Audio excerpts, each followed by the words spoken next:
should be your career option? What would be the best option for you? So I again welcome you all. Okay, so since you have visited Chanakya IAS Academy Hazaribagh, so it's my duty to introduce you about Chanakya Hazaribagh, what actually is Chanakya. So you must have seen this building and you have visited here.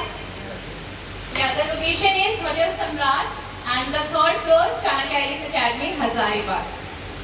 And the best thing about this Chanakya is that it has been established in 1993 and it has already completed its 31 years of journey.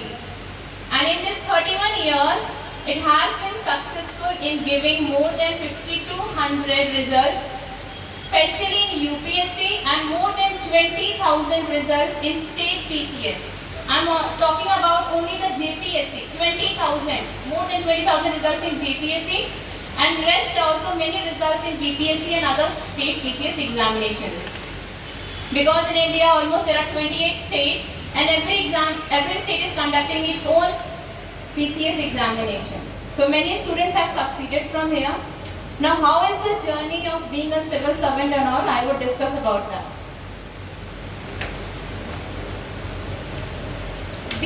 These are our pan-India presence, means all across India, Chanakya is having more than 29 branches. Here almost 26 or 26 branches are provided, new branches are also established, and especially in Jharkhand there are 3 branches. One is in Hazaribagh, second in Ranchi and third in Dhanbad. And rest of the branches you can see here.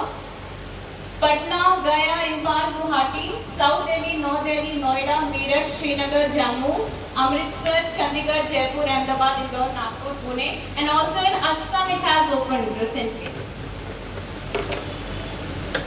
And from all these branches, UPSC and other state PCS results have been provided to the students.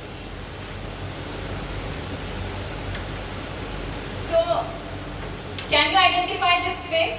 Anyone? Anyone can tell what this pic is trying to give you a message?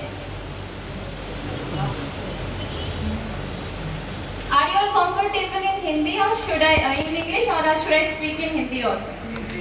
Hindi? कोई बात नहीं, हिंदी भाषी देश में हम हिंदी भाषी राज्य हैं, तो ठीक है। इसमें एक बहुत अच्छा हमें फ्लैग देखने को मिल रहा है, ये हमारे देश का तिरंगा है ना, द ट्राई कलर। तो ये फ्लैग जनरली हमारे देश का नेशनल फ्लैग है, हम कह सकते हैं एक नेशनल सिंबल भी है, और ऊपर में आपको एक नेशनल एम्ब्लेम नजर आ रहा है, ठीक है। अब ये जनरली हम डिनोट करते हैं किसी भी गवर्नमेंट ऑर्गेनाइजेशन या किसी गवर्नमेंट पोस्ट की, जब हम डिनोट करते हैं तब हम इसकी बात करते हैं। अब ये बहुत ही स्ट्रॉन्गर मैसेज है जो बताता है कि जब आप एक सिविल सर्विसेज की तैयारी करते हैं या किसी भी गवर्नमेंट सर्विसेज की, तो आपको एक बहुत ही इंपॉर्टेंट पोजीशन मिलता है। स्पेशली जब हम सिविल सर्विसेज की बात करते हैं तो इसमें जो भी पोजीशंस आपको मिलेंगे पोस्ट, हम बात करते हैं सबसे टॉप मोस्ट आईएएस पोजीशन की, इंडियन एडमिनिस्ट्रेटिव सर्विस। यानी आपको मौका मिलता है एक डिस्ट्रिक्ट लेवल पे, हमारे इंडिया में जितने भी स्टेट्स हैं उनके डिफरेंट डिस्ट्रिक्ट में एज अ डिस्ट्रिक्ट कलेक्टर या डिस्ट्रिक्ट मजिस्ट्रेट के रूप में आप सर्व करेंगे। एंटायर डिस्ट्रिक्ट का एडमिनिस्ट्रेटिव एफिशिएंसी आपको देखना है, कैसे वहाँ की चीज़ों को मैनेज कीजिएगा, प्लानिंग होगा, इम्प्लीमेंटेशन होगा, वो सारी चीज़ें इनके फंक्शनिंग्स में आती हैं। तो आपको जब इतना बड़ा पोजीशन मिला है, रिस्पॉन्सिबिलिटी मिली है, तो ऑब्वियसली एग्जाम भी उतना ही इम्पोर्टेंट होगा, इसका सिलेबस भी वैसा ही होगा। यानी ये एग्जाम कैसे आपको बाकी लोगों से बिल्कुल अलग और बहुत ही खास बना देता है, वो इस एग्जाम का जो सफर होता है, जर्नी, वो आपको सिखाएगा। जिसने इस एग्जाम की प्रेपरेशन नहीं की ना कभी लाइफ में, वो जान ही नहीं सकता। और इस एग्जाम में ऐसा है नहीं कि आप सक्सेसफुल हुए और नहीं हुए, तो दोनों में डिफरेंस है। जो सक्सेसफुल नहीं भी होता वो भी लाइफ में बहुत कुछ सीख जाता है, बहुत अच्छे अच्छे फील्ड्स में आगे बढ़ जाता है, जिसके बारे में मैं कोशिश करूंगी सुभाष सर को मैं एक बार बुलाऊंगी, वो आपको बताएंगे डिफरेंट कैरियर रिलेटेड ऑप्शंस के बारे में, ठीक है। कुछ देर बाद वो आपको भी बताएंगे कि अगर आपका सक्सेस अगर यूपीएससी या स्टेट पीएससी में नहीं भी हुआ, तो आपके पास इससे भी और अच्छे अच्छे क्या कैरियर ऑप्शंस होंगे। ठीक है। अब यहाँ पे जब हम बात करें सिविल सर्विसेज की, तो क्वेश्चन है कि सिविल सर्विसेज होता क्या है? कौन बता सकता है मुझे? हाँ, पीछे से। नहीं, बिल्कुल बेझिझक होके बोलिए। हम भी आप ही की तरह स्टूडेंट हुआ करते थे कभी। यस, तालियां बजाइए। ये होना चाहिए मोटिवेशन लेवल कि आपसे पूछा गया और आप जवाब दे, गलत है सही दीजिए, have the confidence to speak. Yes,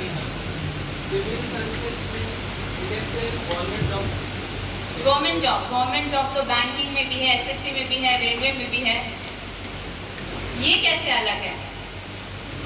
civil services में बहुत तरह का जॉब्स होते हैं, गवर्नमेंट के अंडर ही होता है वो, simply we can say. Okay, ठीक है, इन्होंने कोशिश अच्छी की, थैंक यू सो मच। जब हम बात करते हैं ना सिविल सर्विसेज की, तो हम बात करते हैं कि इसमें जो भी लोग चुने जाएंगे, यानी गवर्नमेंट के थ्रू इनका रिक्रूटमेंट होगा एग्जाम के थ्रू, और इसमें सक्सेसफुल होने के बाद आपको जो भी ऑफिसेस असाइन किए जाएंगे, वो या तो एडमिनिस्ट्रेटिव पोस्ट होगा, वो कोई पॉलिटिकल पोस्ट नहीं है, वो एक सिविलियन जॉब है, सिविलियन पोस्ट है। सिविलियन पोस्ट डिनोट करता है कि आपको चुना गया है एक नेता बनने के लिए नहीं, आपको चुना गया है आपके देश के वेलफेयर के लिए, डेवलपमेंट के लिए। ठीक है, एक बहुत बड़ी रिस्पॉन्सिबिलिटी आपके ऊपर आती है। कई सारे जॉब इसमें आते हैं।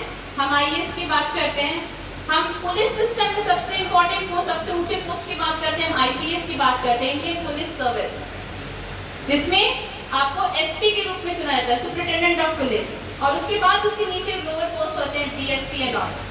डीएसपी हो गया आपका, असिस्टेंट सब इंस्पेक्टर हो गया, सब इंस्पेक्टर हो गया, और हम नीचे लेवल पे कांस्टेबल्स की भी बात करते हैं। यानी इस एग्जाम के थ्रू आप डायरेक्टली ऑफिशियल पोस्ट के लिए अपॉइंट किए जा रहे हैं।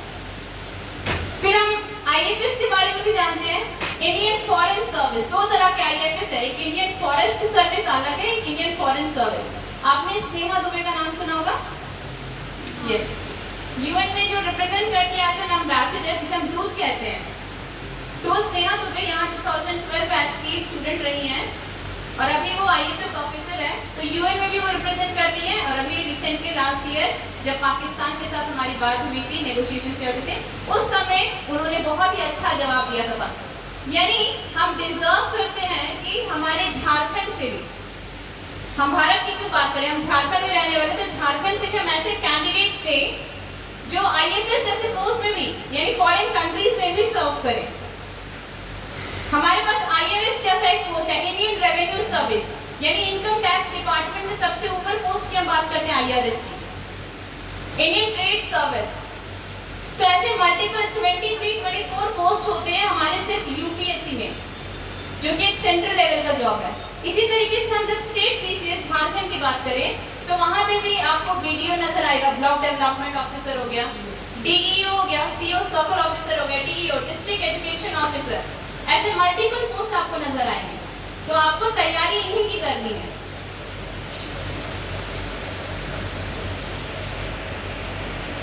क्वेश्चन ये भी है कि एक सिविल सर्वेंट आप बनते हैं, तो आपके पास क्या क्या रिस्पॉन्सिबिलिटीज आती है, आप क्या क्या कार्य करते हैं?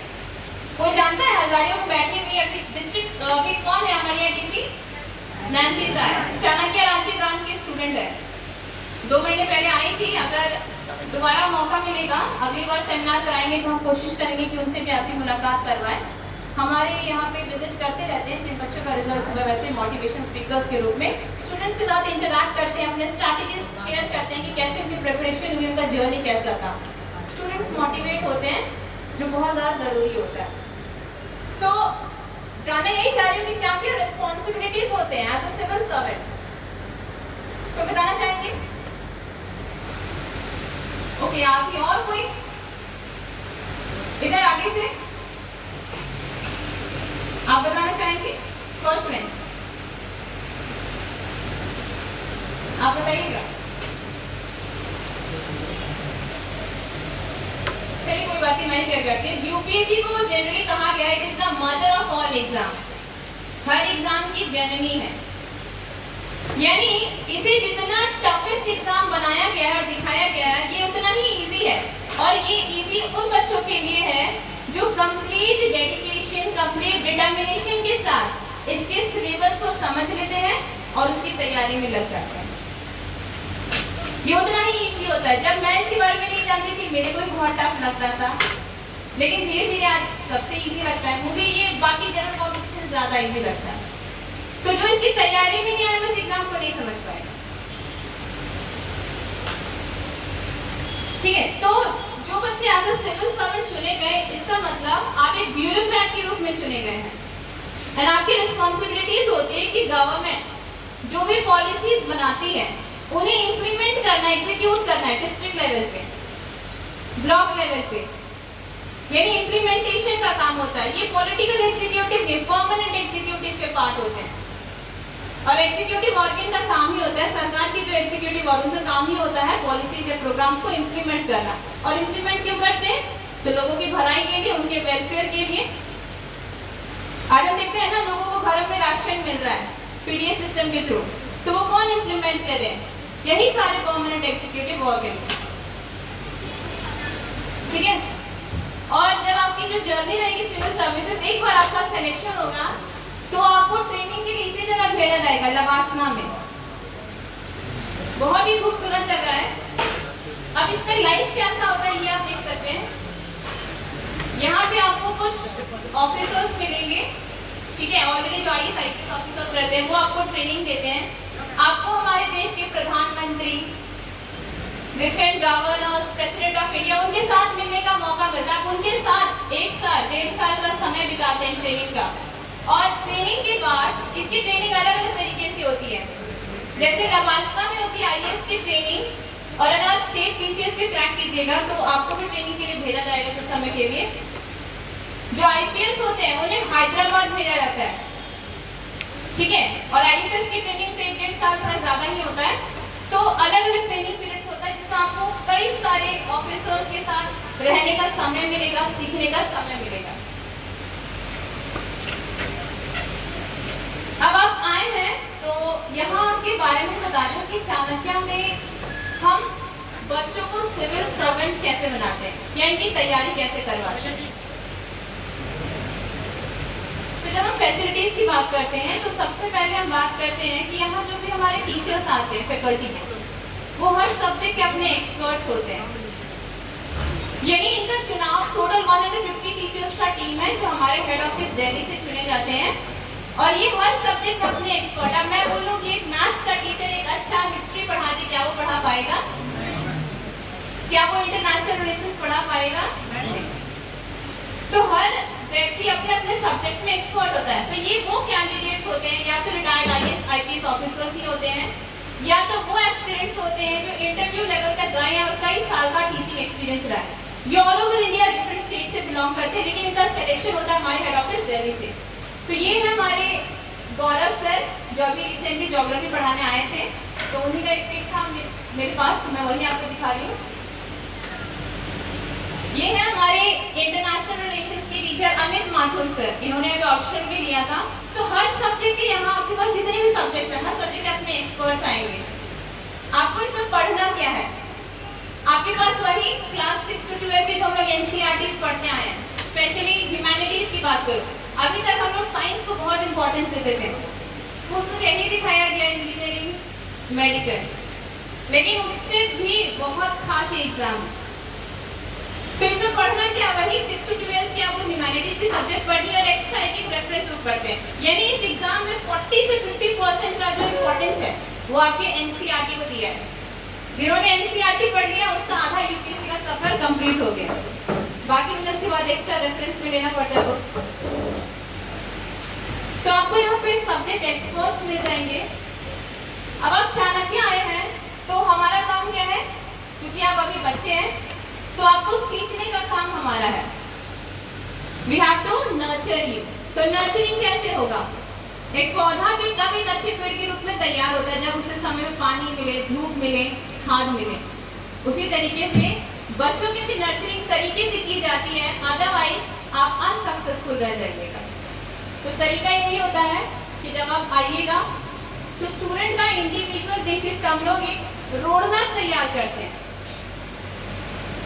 यानी आप आज आए, इस एग्जाम का जो रेस्ट्रिक्शन है जो कहता है कि आपको 21 साल कंप्लीट होना चाहिए, आपका ग्रेजुएशन कंप्लीट है। तो उसी क्राइटेरिया पे बेस्ड हम देखते हैं कि आपका ग्रेजुएशन किस साल कंप्लीट होने वाला है, तब तक आप प्रिपरेशन कर रहे हैं। हम लोग शुरू में ही आपके आते ही आपका ईयर ऑफ अटेम्प्ट मेंशन कर देते हैं और उसके अकॉर्डिंग हम रोड मैप तैयार करेंगे कि आपको 3 साल या 4 साल के प्रिपरेशन में शुरुआत कहाँ से करना है, कौन कौन से सब्जेक्ट से, कैसे उसके टेस्ट से नौ चलेंगे। वो हम आपको प्रॉपर सिलेबस का डिस्क्रिप्शन करवाते हैं जो बहुत ज़रूरी है। जैसे मार्केट में क्या हुआ है कि बहुत टफ एग्जाम है, क्यों? ये वो लोग बोलते हैं जिन्होंने कभी इसका सिलेबस देखा ही नहीं, जानकारी ही नहीं। तो बहुत ज़्यादा नहीं पढ़ना है। इस एग्जाम के लिए ज़रूरी है कि क्या हम छोड़े, एलिमिनेशन बहुत ज़रूरी है। तो इसलिए आप लोगों को पहले सिलेबस डिकोड करवाया जाता है कि आप सिलेबस को समझो, पढ़ना क्या है और कितना पढ़ना है। हिस्ट्री पढ़ना है तो हिस्ट्री में क्या पढ़ना है और क्या छोड़ना है, ये बहुत ज़्यादा ज़रूरी है। हमें रिसर्च तो नहीं करना ना, हम पीजी वाले स्टूडेंट नहीं, ये आगे पीएचडी करना नहीं किस सब्जेक्ट में, हमें एग्जाम क्रैक करना है। हर साल जितनी वैकेंसीज आती है उसमें से हमें कितना सीट लेना होता है? एक। हर व्यक्ति एक सीट लेगा ना, बस एक सीट के लिए फाइट करना है। तो ऑब्वियस है ये कॉम्पिटिटिव एग्जाम है, कंपटीशन है, तो उसका स्ट्रैटेजी वैसा ही होना चाहिए। तो हमारे पास मेंटर्स रहेंगे जो पर्सनल बेसिस पर आपको गाइडेंस प्रोवाइड करेंगे। आपका डाउट सेशन है और हम लोग डेली डीबीपी लेते हैं, यानी डेली आंसर्स राइटिंग। इसके अलावा यहाँ पे चाणक्य में आपको लाइब्रेरी फैसिलिटी मिलता है, जो आप लोगों ने देखा होगा। हम लोग आप लोगों को इस प्रोग्राम का विजिट भी करवाएंगे। इस लाइब्रेरी में आपको सारी एनसीईआरटी बुक्स, मैगजीन, सारी चीज़ें मिलेंगी। इसके अलावा अगर आप एडमिशन करवाते हैं तो आपको स्टडी मटेरियल्स मिलता है। डेली बेसिस पे आपको न्यूज़पेपर या इंग्लिश और हिंदी मिलेगा, जो इस कंपटीशन के लिए रिक्वायरमेंट है। ये कंपटीशन में लोकल न्यूज़पेपर की रिक्वायरमेंट नहीं होती है, ये तब तक जब तक हम स्टेट पीसीएस की तैयारी करें। अदरवाइज यूपीएससी डिमांड करता है द हिंदू, इंडियन एक्सप्रेस और हिंदी में जनसत्ता। मैगजीन्स आपको यहीं पे मिलते हैं मेंटरशिप रूम में। और टेस्ट सीरीज जिसमें Chanakya prelims test series, Chanakya mains test series, previous year questions, आप एनसीईआरटीज कंप्लीट करते जाइएगा। तो चैप्टर वाइज और सब्जेक्ट वाइज आपके एनसीईआरटी के टेस्ट सीरीज चलते हैं, जो बहुत जरूरी है, और मेंस आंसर राइटिंग। ये हम लोग का हर संडे ग्रुप डिस्कशन चलता है। डिबेट हो गया, क्विज हो गया, रैपिड फायर क्विज टाइप का ही होता है। ये सारी चीजें आपको एवरी संडे मिलती है, इसमें सारे स्टूडेंट्स पार्टिसिपेट करते हैं। अब ये सारे करने का बेनिफिट ये है ना कि आप लोगों कहीं ना कहीं इंटरव्यू के लिए तैयार होते हैं, क्योंकि इंटरव्यू में आपका नॉलेज का टेस्टिंग नहीं होता है। लोग कहते हैं कि आपसे इंटरव्यू क्या करता है, क्वेश्चन पूछ रहा, आप डर जाते हैं कि मुझे आंसर दिया है, पक्का मेरा सिलेक्शन लेगा। नहीं, नॉलेज का टेस्टिंग आपके डिफरेंट स्टेजेस ऑफ एग्जाम में हो चुका है। ये आपकी पर्सनालिटी टेस्टिंग है। जैसे अभी उस बच्चे ने आंसर दिया तो ये क्या शो कर रहा है कि उसको कॉन्फिडेंस लेवल है ना। तो आपके पेशेंस, आपके इंटेलिजेंस के लेवल को और आपके इमोशंस को, आपके अंदर मोरल वैल्यूज एंड ऑल है कि नहीं, वो सारी चीज़ों की टेस्टिंग होती है आपके इंटरव्यू। ये हमारे कुछ स्टूडेंट्स का दिखाया गया। ये है स्नेहा दुबे, जिसके बारे में चर्चा करी थी, आईएफएस ऑफिसर 2012 बैच की। ये विनय सर है, ये रीमा मैम है, हमारी जनरल मैनेजर चाणक्य की, ठीक है। ये सौरभ सिंह है, दक्षिण, और ऐसे कई सारे स्टूडेंट्स हैं जिनका रिजल्ट अगर आपको देखना हो तो इस सेशन के बाद आपको दिखा देंगे। ये हमारे कुछ जेपीएससी में सेलेक्टेड कैंडिडेट्स हैं, और ये अच्छी बात है कि इस बार 112 में 76 कैंडिडेट्स का प्री यहाँ से क्लियर हुआ था। वो लोग मेंस भी देकर के आए हैं, जस्ट रिजल्ट का वेट है। और ये होता है जब आप सक्सेसफुल कैंडिडेट बनते हैं तो जब भी मौका मिलता है, हमारे ए.के. मिश्रा सर या विनय मिश्रा सर समय समय पे स्टूडेंट्स का फेलिसिटेशन करते हैं, जो बहुत ज़रूरी था स्टूडेंट्स के मोटिवेशन के लिए।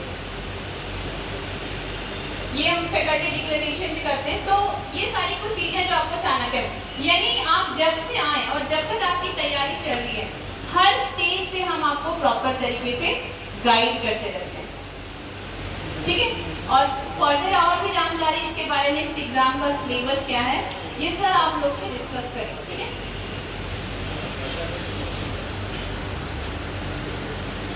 Now the time has called me here to stay with you, and the most important thing is right, the dignitaries, one who you're waiting for, right, जिस गणमान्य व्यक्ति का आप इंतजार कर रहे हैं, वो समय बहुत ही समीप और नज़दीक आ गया है। बस मैं सिर्फ 1 मिनट में उनके बारे में कुछ कोशिश करूंगा बताने का, ये मेरी ज़रूरत है।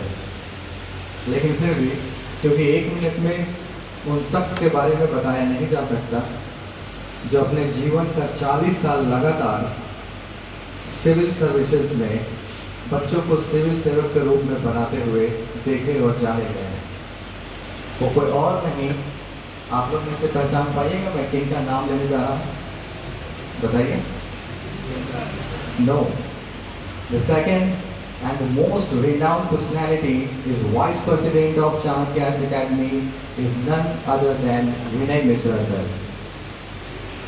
And जैसे वो आएंगे, क्योंकि ये हमारा प्रोटोकॉल है, आपके founder and chairman Shri Arun Mishra sir, जिसे हम सब बच्चों ने प्यार से शुरुआत से ही कहना चालू कर दिया जब हजारों के रिजल्ट बच्चों को मिला, success Guru. So the time has come to call Shri Vinay Mishra sir. आप उनके पर्सनैलिटी से इतना प्रभावित होइएगा, जैसे आप लोगों ने सुना होगा कि जब फल बहुत फलदार हो जाता है तो वो झुक जाता है ना? आज वो आपको देखने को मिलेगा। He is institution himself, वो खुद में एक संस्थान है। आप ऐसे कद के और ऐसे रिनाउंड पर्सनैलिटी हो जाते हैं कि आप जहाँ खड़ा होते हैं लाइन वहीं से शुरू हो जाता है। ये एक मूवी का डायलॉग भी है क्या? मैं जहाँ खड़ा होता हूँ लाइन वहीं से शुरू हो जाती है। ठीक उसी प्रकार से आपके श्री विनय मिश्रा सर जो वाइस प्रेसिडेंट है, वो जहाँ खड़ा हो जाए वहीं संस्थान खुलता है। क्योंकि 40 साल डायरेक्ट एक्सपीरियंस ये छोटी मोटी बात हो सकती है क्या? नहीं। मैं थोड़ा सा सिर्फ sir please welcome our vice president sir of Chanakya बैठिए।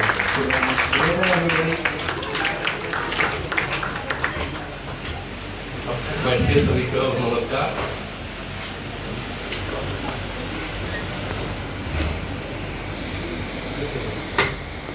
सभी को नमस्कार और खास करके अभिभावक या डायरेक्टर टीचर जो आए उनके लिए स्पेशल मेरा नमस्कार भी और थैंक यू भी। अभी देखिए, आपको बहुत अच्छी सी बात आपको बता रहे थे कुसुम और सुभाषन। अभी मेरे पास भी आप सुनेंगे संस्था के चेयरमैन साहब का लेक्चर। मैं उनका छोटा भाई हूँ, विनय मिश्रा। कुछ लोगों ने कहा कि सर से पहले आप भी कुछ बोलिए। मैं कहा कि मैं हजारीबाग के लिए मेरे लिए एक अवसर होता है कि मैं भी आप लोग से सामने मिलूं, कुछ बात करूं, कुछ आप लोग से सीखूं, कुछ मेरे पास में जो अनुभव है मैं शेयर कर सकूं। इस व्यू से मैं आप लोग से मिलने आया हूं। मैं खास करके बच्चों के लिए मैं आपको यही बता पाऊंगा कि आपके जो शिक्षक डायरेक्टर जो साथ आए हैं, लेकर आए हैं, जो नहीं भी आए हैं आपको भेजे हैं, वो बहुत पॉजिटिव दिमाग के हैं आपके पास। आप ये समझिए कि बहुत आपके लिए एक आप लकी है, गुड लक है आपका जो ऐसे पॉजिटिव डायरेक्टर हैं। क्योंकि लोग कहा जाता है कि गलत लोगों में दोस्ती बहुत जल्दी हो जाती है, लेकिन विद्वानों की, शिक्षक की दोस्ती थोड़ी देर से होती है।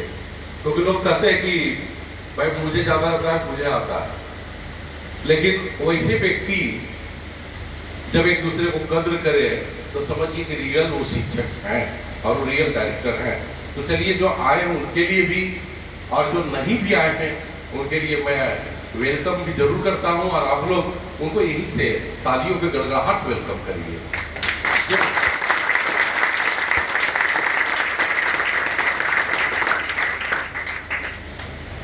शिक्षा एक ऐसी फील्ड है जो कभी कम नहीं हो सकता है। कहा जाता है ना कि जब जितना बांटेंगे उतना बढ़ेगा। तो इसी आधार पर आप लोग शिक्षा देते भी रहिए और ग्रहण भी करते रहिए। अपने सीनियर से ग्रहण कीजिए और साथ साथ अपने जूनियर को भी बांटना है, आप लोग को भी आगे मोटिवेट करना है, सिखाना है। ऐसा होता है कि कुछ चीज़ों में जूनियर भी सीनियर को सिखाता है। जैसे अभी टेक्निकल बात आ जाए तो हम लोग कुछ आप लोग को नहीं सिखा पाएंगे, लेकिन आप लोग निश्चित तौर पर 10 सिखा देंगे हम लोग को, होता ही नहीं। तो यही चीज मैं आप लोग को ये ध्यान दिलाना चाहूँगा कि आप लोग अच्छे से संस्था में पढ़ रहे हैं, जानकारी है आपके पास, लेकिन कैरियर के लिए अभी से सचेत हो जाए। कैरियर के लिए जो है आप लोग अपने दिमाग में एक चुनाव कर लें, अवेयरनेस क्रिएट कर लें। होता क्या है कि कई बार हम अपने 10th 12 या ग्रेजुएशन के चक्कर में ये भूल जाते हैं कि मेरा जीवन में मेरे पास भी एक कैरियर, अच्छे कैरियर की जरूरत होगी। अधिकतर क्या होता है, इंसान कि कैरियर छोड़ देता है। और कैरियर भी चुने कैसे? टेंडेंसी के आधार पर। आपका टेंडेंसी किधर जा रहा है। मैं कभी भी नहीं कहूँगा कि आप चाणक्य इस अकेडमी में आए हैं तो सिर्फ सिविल सर्विस सोचिए, कभी मैं नहीं बोलूँगा। मेरा हमेशा होता है कि आप अपने टेंडेंसी में लीजिए। मैं कभी अपने बेटे लोगों को भी नहीं बोला कि जो मेरे अकॉर्डिंग चलो, जिनको जिधर जाना होता है तो उनको भी मैं स्वतंत्रता दिया। तो मैं यही आप लोग से कहना चाहूँगा, जिधर टेंडेंसी है। हाँ, ये बात फैक्ट है कि सिविल सर्विस एक बहुत बड़ा स्कोप देता है, बहुत अच्छे काम करने का अवसर देता है। सिविल सर्विसेज में अभी आप बहुत डिटेल भी सुनेंगे, लेकिन मैं थोड़ी सी चर्चा कर देता हूँ। सिविल सर्विसेज में आप जो है, आप जैसे आपके दिमाग में है कि मुझे एक बहुत अच्छा कैरियर चाहिए, ब्राइट कैरियर चाहिए, तो वो आपको देता है। आप चाहते हैं कि अपने परिवार का, अपने शिक्षकों का, अपने जान पहचान, अपने रिलेटिव का एक महसूस करावे, प्राउड फील करावे, गौरवान्वित महसूस करावे, वो अवसर आपको देता है। और साथ साथ यदि आपके दिमाग में होगा कि मुझे भी कई समाज को सेवा अच्छे ढंग से करना है, मुझे भी समाज को वो चीज देना है जिसके कारण समाज आगे बढ़े और आप संतुष्ट हों, बहुत ऑनेस्टली से काम कर सके, तो आपको वो भी अवसर देता है सिविल सर्विसेज। क्योंकि कोई फील्ड नहीं है जिस फील्ड में आप नहीं काम कर सकते हैं। कोविड जैसा टाइम में भी आप लोग देखे होंगे कि डॉक्टर और ऑफिसर जो सिविल सर्विसेज में थे, उनको सबसे ज्यादा अवसर मिला काम करने का। हम लोग जैसे शिक्षक भी कोशिश किए, लेकिन हमारे पास फिर भी लिमिटेशन था, हम लोग ज्यादा नहीं कर सकते थे। हमारे पास रिस्ट्रिक्शन था कि नहीं निकलिए बाहर, आप यही रहिए। तो आप लोग पास अवसर है, ये परमानेंट लीडरशिप क्वालिटी आप डेवलप करके आगे बढ़ सकते हैं। आपके पास सिविल सर्विसेज में परमानेंट लीडरशिप होता है, पॉलिटिकल नहीं। मैं पॉलिटिकल बात नहीं कर रहा हूँ, पॉलिटिकल के मुझे कुछ भी नहीं आता है। अपना भी जीवन में ज्वाइन किया हूँ पॉलिटिक्स, अपना करूंगा। ऐसा नहीं मुझे नफरत है, ऐसा नहीं करेंगे, क्योंकि पॉलिटिक्स बिना तो देश चलेगा नहीं। लेकिन टेंडेंसी नहीं है, जो टेंडेंसी वहाँ चाहिए वो मुझे नहीं है, तो मैं अपना पर्सनल शेयर कर रहा हूँ। जिनको जाना है वो जा सकते हैं, उसके लिए ये नहीं समझे कि नहीं जाना चाहिए, ऐसा भी नहीं है। क्योंकि जब अच्छे लोग नहीं जाते हैं तो वो जगह खाली तो नहीं रहेगा ना, उसका जगह कोई भी पूरा करेगा। तो ऐसा भी नहीं कि नहीं सोचना है, जिनको है टेंडेंसी वो भी जा सकते हैं। तो मैं आपको ये ध्यान देना चाह रहा हूँ कि अभी से कैरियर के बारे में सोचिए, अभी से। उससे रिलेटेड मैं पहले एक स्टोरी सुनाना आप लोग को चाहूँगा, उसके बाद आप लोग को मैं बताना क्या चाह रहा हूँ वो समझ जाएंगे। देखिए, हमारे हजारीबाग में कौन सा यूनिवर्सिटी है, गवर्नमेंट का कौन सा यूनिवर्सिटी है? विनोबा भावे बोले, उन्हीं से रिलेटेड एक स्टोरी है। विनोबा भावे जी एक समाज सेवी थे, भूदान आंदोलन में खास उनका योगदान है। वो कभी पोस्ट ग्रहण नहीं किए गांधी जी जैसा, उस प्रॉपर रियल समाज सेवी थे, उनको नाम से भी मतलब नहीं होता था। विनोबा भावे जी एक बार रिसर्च के तौर पर, विद्वानों का सोच जो होता है उसके आधार पर विनोबा भावे जी ने एक बार रिसर्च के तौर पर एक 10th पास करने के बाद एक बच्चा से एक क्वेश्चन किया कि बेटा तुम ये बताओ कि तुम 10th पास कर गए हो, अब क्या करोगे? वो बच्चा के जवाब था कि मैं IE करूंगा, इंटरमीडिएट करूंगा। फिर इंटरमीडिएट करने के बाद फिर 2 साल के बाद पहुंच गए, फिर सेम क्वेश्चन कि बेटा तुम तो 10th पास कर, 12th पास कर गए हो, अब बताओ क्या करोगे? उसका जवाब था मैं ग्रेजुएशन करूंगा। फिर ग्रेजुएशन करने के बाद फिर पहुंच गए, कुछ सालों के बाद फिर क्वेश्चन सेम, ग्रेजुएशन हो गया, अब क्या करोगे? तो बोला पोस्ट ग्रेजुएशन करूंगा। फिर पोस्ट ग्रेजुएशन करने के बाद फिर से पहुंचे, आप पूछे कि तुम क्या सोचते हो? तो बच्चा जो अब अंग बन चुका था, अब वो बालिग बन चुका था, वो बच्चा का, वो व्यक्ति का जवाब था, बच्चा नहीं कर सकते हैं वो बात, वो उसका जवाब था उस लड़का का कि मुझे सर समझ में नहीं आ रहा है कि मैं क्या करूं और किस फील्ड में जाऊं। आप लोग समझ गए? यही ध्यान रखना है। इसको हम कहते हैं प्रोएक्टिव और रिएक्टिव मैनेजमेंट। मैनेजमेंट अपने लिए, संस्था के लिए, समाज के लिए, देश के लिए, हर जगह प्रोएक्टिव और रिएक्टिव मैनेजमेंट होता है। प्रोएक्टिव हम उस मैनेजमेंट को कहते हैं जिस मैनेजमेंट को हम पहले से तैयारी कर लेते हैं। जैसे आप लोग आ रहे होंगे तो देखे होंगे कि एक जनरेटर रखा हुआ है, थोड़ी सी रास्ता में डिस्टर्बेंस भी हो रहा है। हम लोग, मुझे भी कुछ थोड़ी सी डिस्टर्बेंस हुआ तो वो पहले से तैयारी कि भाई लाइट कट जाएगा तो जनरेटर स्टार्ट करेंगे।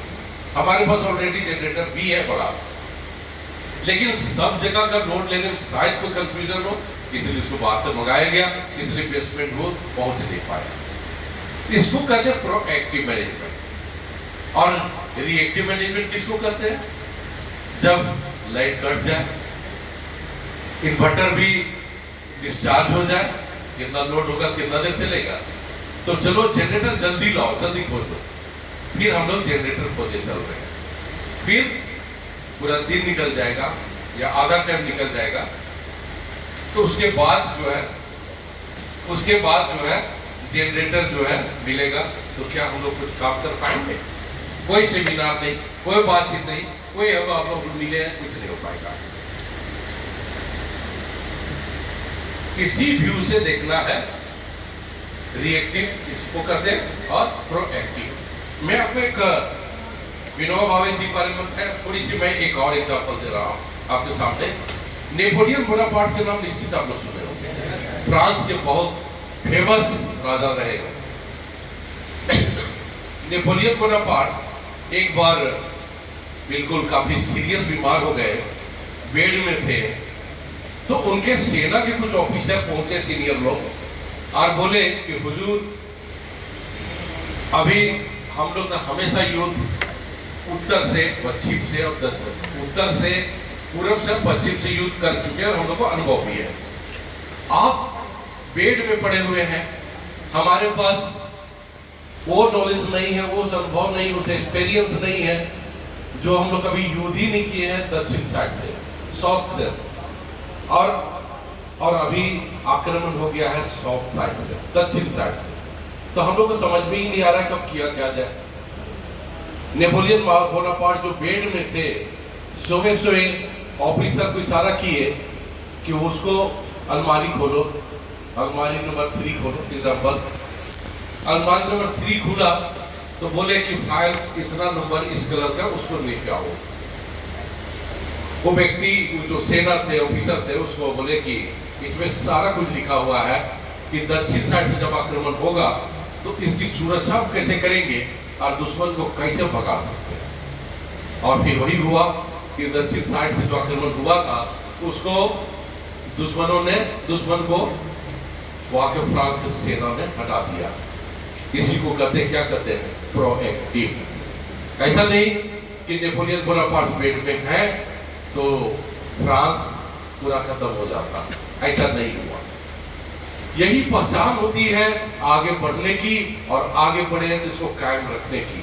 तब मैं आप लोग को यही सलाह देना चाहूंगा, 2 स्टोरी के माध्यम से जो हकीकत है, ये स्टोरी, इसके माध्यम से मैं आप लोग को यही बताना चाहूंगा कि जब तक सक्सेस गुरु साहब नहीं आ रहे हैं, चेयरमैन साहब नहीं आ रहे हैं, वो और भी आपको हमसे बेटर जानकारी देंगे। मैं आपको यही बताना चाह रहा है कि अभी से आप अपने करियर के चुनाव करें, अभी से सोच ले कि किस फील्ड में जाना है। अभी आप चुनाव में करेंगे तो आपके डायरेक्टर, आपके सर लोग जो हैं आपको गाइड करेंगे। साथ साथ चाणक्य इस अकेडमी में आने के लिए कोई हिचक मत रखिए, कभी भी और जरूरत पड़े तो आप लोग आइए, क्योंकि चाणक्य इस अकेडमी इसीलिए हजारीबाग में किया गया है। नहीं तो इतना बड़ा नाम कभी भी छोटे शहर, डिस्ट्रिक्ट या कमिश्नरी शहर में नहीं जाता है, खास करके छोड़ के हमेशा बड़े शहरों में जाता है। और क्यों जाता है शायद आप लोगों को मालूम हुआ होगा, जिनको नहीं भी मालूम होगा मैं आपको बता देना चाह रहा हूँ कि रहने वाले इसके फाउंडर सक्सेस गुरु AK मिश्रा सर और मैं हजारीबाग के बड़का गाँव के रहने वाले। इससे खुशी इतने आप लोग को अच्छा लग रहा है ना? तो जहाँ अच्छा लगे थोड़ा थोड़ा ताली भी बजाना है। तभी मुझे भी समझ में आएगा कि बहुत अच्छा लगी। तो आप लोग यही समझना है कि हम लोग एक इमोशनल कनेक्शन है, सेंटिमेंट जुड़ा हुआ है कि भाई हजारीबाग हमारा अपना शहर है। तो यहाँ जो भी हम लोग से बन पावे, देखिए शिक्षक वो नहीं होता है जो अपने स्वार्थ में काम करे, वो शिक्षक है ही नहीं, वो व्यवसायी है। शिक्षक देखिए पैसा अलग चीज होता है, पैसा जीने के लिए सबको चाहिए, लेकिन एक लिमिटेशन होता है। आपको शिक्षक वो होता है जो आपके कैरियर के पीछे पूरा समर्पित हो। समर्पित नहीं होते तो यहाँ इन लोग नहीं होते आपके सामने। क्या जरूरत है इनको, आपके सामने इतने बैठे हुए हैं, क्या जरूरत है आपके सामने? इसलिए आए हैं कि आप कुछ और भी सीखेंगे। हम लोग जो सिखाते हैं उसके तरीके कुछ और भी सीखेंगे, आपको आगे बढ़ाना चाहते हैं। इसी को सेंटिमेंट करते हैं शिक्षा के क्षेत्र में। हमारे भी फादर बड़कागांव हाई स्कूल का फाउंडर प्रिंसिपल थे, जहाँ की पहला बड़कागांव केरेडाड़ी में हाई स्कूल बना था। उससे पहले वहाँ का 7 से ज़्यादा पढ़ाई नहीं हो पाती थी और उसके लिए लोगों को आना पड़ता था हजारीबाग। हजारीबाग आके ही स्कूलिंग उनका पूरा होता था।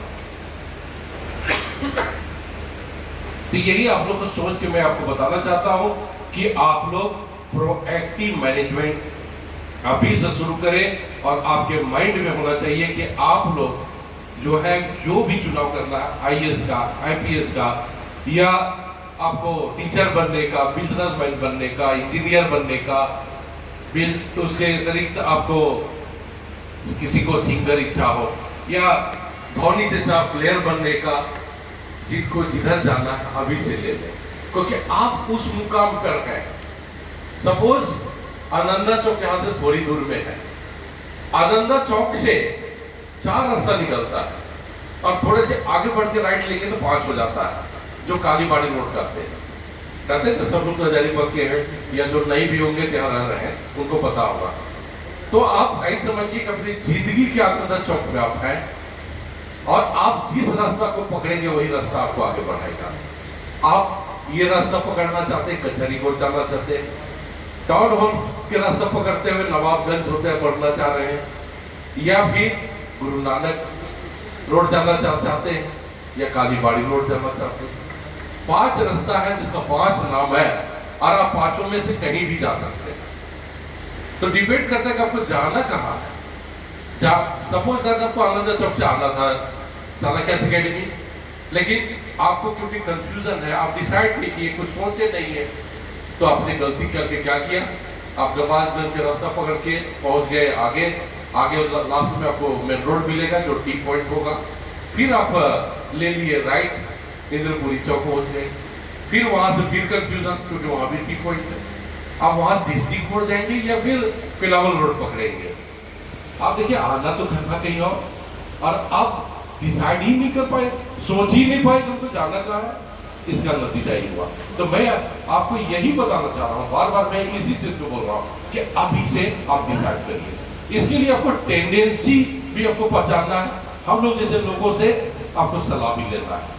टेंडेंसी की बात पर मैं थोड़ी सी चीज फिर एक कुछ ऐसे हमारे देश में हुए जिनका एग्जाम्पल देने में हम लोग अच्छा फील करते हैं, मैं उनका एग्जाम्पल एक दे रहा हूँ बिल्कुल हट के। एक हमारे पास बहुत महान गायकों में जब जो थे उसमें हुए थे किशोर कुमार, सब लोग जानते होंगे, क्योंकि किशोर कुमार, मुकेश, मोहम्मद रफ़ी, लता मंगेशकर और आशा भोसले, ये 5 ऐसे लोग हुए हैं उस जमाने में कि लोग जानते ही जानते। नए जनरेशन भी लोग जानते हैं, आप लोग का जनरेशन, हम लोग का जनरेशन, जबकि वो लोग हम लोग के जनरेशन से भी पहले वाले थे, एक जनरेशन हम लोग से भी पहले के थे, क्योंकि किशोर कुमार इस सबका एज तो हमारे फादर वाले जनरेशन में था, फिर भी हम लोग हमारे जनरेशन में सबसे पॉपुलर हुए। मैं उनकी छोटी सी जानकारी आप लोग को देना चाहूँगा। किशोर कुमार के लोग 3 भाई थे लोग, अब कोई चीज नहीं है। सबसे बड़े अशोक कुमार, दूसरे अनूप कुमार और सबसे छोटे किशोर कुमार, जिनका रियल नाम आभास गांगुली था। आभास गांगुली, किशोर कुमार फिर भी दुनिया में रखा गया। तो किशोर कुमार जी जब अपने बड़े भाइयों को देख के दोनों को डिसाइड किया कि मैं भी एक्टिंग की दुनिया में पॉपुलर होऊंगा और अपना कैरियर बनाऊंगा, वो एक्टिंग करने लगे, फिल्म बनाने लगे, इंक्लूडिंग उनका मोहम्मद रफ़ी जो थे, तो उन्होंने भी उनके कुछ फिल्म में गाना गाए, इस तरह का उनका था। लेकिन उनका रियल टेंडेंसी, उनका पहचान, उनके रियल एबिलिटी कहाँ था? तो वो था सिंगिंग। और अपने गाने के साथ से उन्होंने शुरू किया, जिसमें एक उन्होंने किया था चलती के नाम गाड़ी, हम लोग के लोग निश्चित जानते होंगे। तो चलती के नाम गाड़ी फिल्म में उन्होंने सब कुछ किया था, गाना भी गाया था, एक्टिंग किया था, तीनों भाई हैं। तो उनको रियल में समझ में आ गया कि एक्टिंग के अपेक्षा मेरा जो टेंडेंसी है, मेरा जो लक्षण है, सिम्टम है, वो है किधर? गायन की ओर। कलाकारी में मेरा किधर है? वो है सिंगिंग की ओर। और उन्होंने अपने करियर को बहुत आगे बढ़ाया, और किधर बढ़ाया? सिंगिंग की ओर, और महान गायकों में से आ गए। तो आप समझ सकते हैं कि जो व्यक्ति को पता नहीं होगा कि मैं कहां जा सकता हूं, वो व्यक्ति क्या होगा? बस वर्क करेगा, मेहनत करेगा। लोग कहते हैं मेहनत से सफलता मिलता है, लेकिन मैं कहूंगा मेहनत से जरूर सफलता मिलता है, लेकिन मेहनत का दिशा सही होगा तो हम उसको स्मार्ट वर्क करते हैं, और तभी हमारी सफलता मिलती है। इसलिए आपको दिशा जरूरी है, गाइडेंस जरूरी है, करियर चुनाव में और करियर बनाने में, दोनों में आपकी जरूरत है। आपको कहीं भी उसके लिए आपको बस बिना क्वालिटी के, बिना गुणवत्ता का आपको कभी भी उसमें नहीं रखना चाहिए कि बस मेहनत कर रहे हैं, मेहनत कर रहे हैं। जैसे होता है ना कि यदि दिशा ही नहीं है, एक फिजिक्स का है ना सिद्धांत कि बिना दूरी तो पता है लेकिन दिशा पता नहीं है, तो उसका राशि बदल जाता है। तो यही आपको समझना है कि आपको हमेशा एक दिशा चुन के ही मेहनत करना है। फिर आप इसको, जब आपको पता है कि टेंडेंसी क्या है, तो आप प्रोएक्टिव जो मैनेजमेंट में बनाए थे प्लान, उसको फिर आप क्या करेंगे? अपने टेंडेंसी, अपना गाइडेंस के आधार पर एक चुनाव करेंगे। वही आपका रियल एम्बिशन होगा और रियल आपका लक्ष्य होगा, वही आपका गोल सेट बनेगा। उस गोल सेट के यदि आप लोग बना लिए हैं कि ये गोल सेट मेरा बन गया, अब मुझे कुछ भी चेंज नहीं करना है, तो वही आपका फर्म डिटर्मिनेशन है। यदि आपका डिटर्मिनेशन फर्म डिटर्मिनेशन है, तो आप जो है अपने डिटर्मिनेशन के आधार पर, तो फिर आपका यदि चेंज नहीं हो रहा है, डिटर्मिनेशन आपका पक्का है, तो आप निश्चित तौर पर आगे बढ़ने वाले हैं, निश्चित तौर पर आप सफल होंगे। लोग क्या करते हैं? टेंडेंसी पता नहीं, आप एम्बिशन बनाए नहीं, पहले से आपको कोई लक्ष्य निर्धारित नहीं है, और आप क्या कर रहे हैं? मेहनत कर रहे हैं। एक बच्चा का मैं एग्जाम्पल देता हूँ जो एकदम सही था। डाल्टनगंज एक लड़का है, मेरे रिलेशन में ही है। उसके फादर का एक दिमाग में बैठ गया था, जिसको कहते हैं कीड़ा काट दिया था, कि मैं डॉक्टर नहीं बना हूँ तो मेरा बेटा डॉक्टर नहीं इंजीनियर बनेगा। और वो बच्चा को पीछे इतना एक्सपोजर दिए कि वो बच्चा 12 भी पास नहीं करने लगा, और 12 पास नहीं किया तो इंजीनियर कैसे बनेगा? बताइए, नहीं हो सकता। मैं उनको बार बार समझाता रहा, नहीं माने, मेरे पास कहाँ हम मिलाते थे, फिर वही हुआ। लास्ट में कहे कि नहीं आप सही बोलते थे। 2 साल के बाद उनको दिमाग खुला। अब सुन का आश्चर्य लगेगा, वो लड़का काफी अच्छा कर गया, ग्रेजुएशन में टॉप कर रहा है, अपने कॉलेज में किया। तो मैंने कही जितना तारीफ कीजिए कम है उसका। जो बच्चा स्कूल में अच्छा था, फिर से वो वापस आ गया वहाँ। अब उसका टेंडेंसी कहीं और था, मेहनत कहीं और हो रहा था। उसी की बड़ी बहन जो थी, वो क्या थी? उसकी बड़ी बहन वो पहले बता दी भाई पुअर स्टूडेंट, कमजोर स्टूडेंट है, तो उसको क्या है, अरे हिस्ट्री ज्योग्राफी लेकर पढ़ ले तो कुछ भी। क्या वो कमजोर स्टूडेंट हो गया? नॉर्मल वो पढ़ाई करते रही, आज वो 12 पास कर गए, ग्रेजुएशन हो गया, पीजी भी कर गई हिस्ट्री से, बीएड भी कर गई, सारा डिग्री उसके बाद हो गया। अब वो उसका झुकाव था टीचिंग को, और उधर जा रही है। अब देखिए होता क्या है, झुकाव देखिए, टेंडेंसी देखिए, इसी की बात मैं कर रहा था। तो आप लोग इस चीज को ध्यान में रखते हुए आप तो चुनाव जो करेंगे उसी पर आप जो है डिटर्मिनेशन आपको बनाना है। डिटर्मिनेशन नहीं बनाएंगे तो क्या होगा? कहेंगे कि मेरा किस्मत साथ दे दिया, लेकिन सच्चाई है, कहा जाता है ना कि आपका डिटर्मिनेशन सही है तो आपका क्या है, ईश्वर आपको आपके लिए मेहनत करे या ना करे लेकिन आपको आपके साथ जरूर देंगे, आपका आशीर्वाद जरूर देंगे। लेकिन आपका डिटर्मिनेशन नहीं है तो फिर वो क्या कहेंगे, यार ये कुछ नहीं करता, छोड़ो, हटाओ, ये कोई काम कर नहीं है। मैं आपको एक उस पर एक स्टोरी बताना चाहूंगा, आप लोग सुनना चाहेंगे? यह स्टोरी हकीकत नहीं है, मैं पहले बता दे रहा हूँ। स्टोरी क्या आप लोग शिक्षा के तौर पर लेंगे, उसको आप लोग ये नहीं मानिएगा कि यह स्टोरी हकीकत है। एक बार क्या हुआ कि एक पुअर पर्सन था, गरीब व्यक्ति था, वो बोला कि भाई मुझे कुछ पैसा चाहिए, मेरे जीविका लिए कुछ चाहिए, मैं क्या करूं? उस व्यक्ति को कोई सलाह दिया कि तुम जाओ और समुद्र से मछली समुद्र से मोती निकालो, तुमको फिर पैसा हो। वो व्यक्ति चला गया और बाल्टी लेके गया और फिल्टर कर दिया, मोती निकाले, सुखा दिया। चलिए बेवकूफी करने था, उसका बेवकूफी था, लेकिन फिर भी उस बेवकूफी में डिटर्मिनेशन उसको देंगे। फिर शाम जब हो गया तो ईश्वर ने सोचा, इसलिए मैं पहले बता दिया हूं कि ये हकीकत नहीं है। ईश्वर बोले कि ये कर क्या रहा है, थोड़ा इसको टेस्ट किया जाए, और यदि रियली अच्छा व्यक्ति है तो इसको हेल्प किया जाए। फिर वो व्यक्ति के पास ईश्वर गए, रूप बदल के, जैसे कहानियों में हम लोग सुनते हैं, पढ़ रहे हैं, गए और बोले कि तुम क्या कर रहे हो? वो व्यक्ति पोलाइटली जवाब दिया कि देखिए आप कौन है मुझे नहीं पता है, लेकिन मैं समुद्र का सुखाऊंगा और इसमें से मोती निकालूंगा। तो वो व्यक्ति जो ईश्वर थे समझाने की बहुत कोशिश किए, लेकिन वो माना नहीं। कहा कि देखिए दो में एक ही होगा, या समुद्र सूखेगा या मेरी जान जाएगी। मैं जब तक जीवित हूं मैं समुद्र सुखाने का प्रयत्न नहीं करूंगा। ईश्वर सोचे कि भाई ये व्यक्ति तो समुद्र सुखा पाएगा नहीं, लेकिन ये निश्चित है कि जीवित नहीं बचेगा। तो चलो, ये लगता है बहुत संकल्प करके आया है, ये दृढ़ संकल्प में है, पूरे डिटर्मिनेशन में है। फिर वो अपना परिचय दिए, अपना रूप दिखाए और बोले वन टाइम तुम जितने मोती ले जा सकते हो ले जाओ, मैं यहाँ ढेर कर देता हूँ, ले जाओ। वो व्यक्ति बाल्टी में भरा, अपने जहां भी है जैसे ले जा सकता था, पॉकेट वॉकेट सब में वो ले गया। उसका सब देखा, कहा कि भाई इतना मोती कहाँ से ले आए? तो वो कहानी जब बताया, वो व्यक्ति का अपना सही पोजीशन हो गया, फाइनेंशियल क्राइसिस जो था वो ठीक हो गया। ये देखते हुए उसका पड़ोसी, जो कहते हैं इनकी नकल के लिए भी अकल चाहिए, उसका पड़ोसी भी निकल गया दूसरे दिन, वो भी कहा कि मैं भी मोती लेकर आता हूँ। सेम घटना हुई, और जब ईश्वर फिर टेस्ट लिए तो व्यक्ति का जवाब क्या था?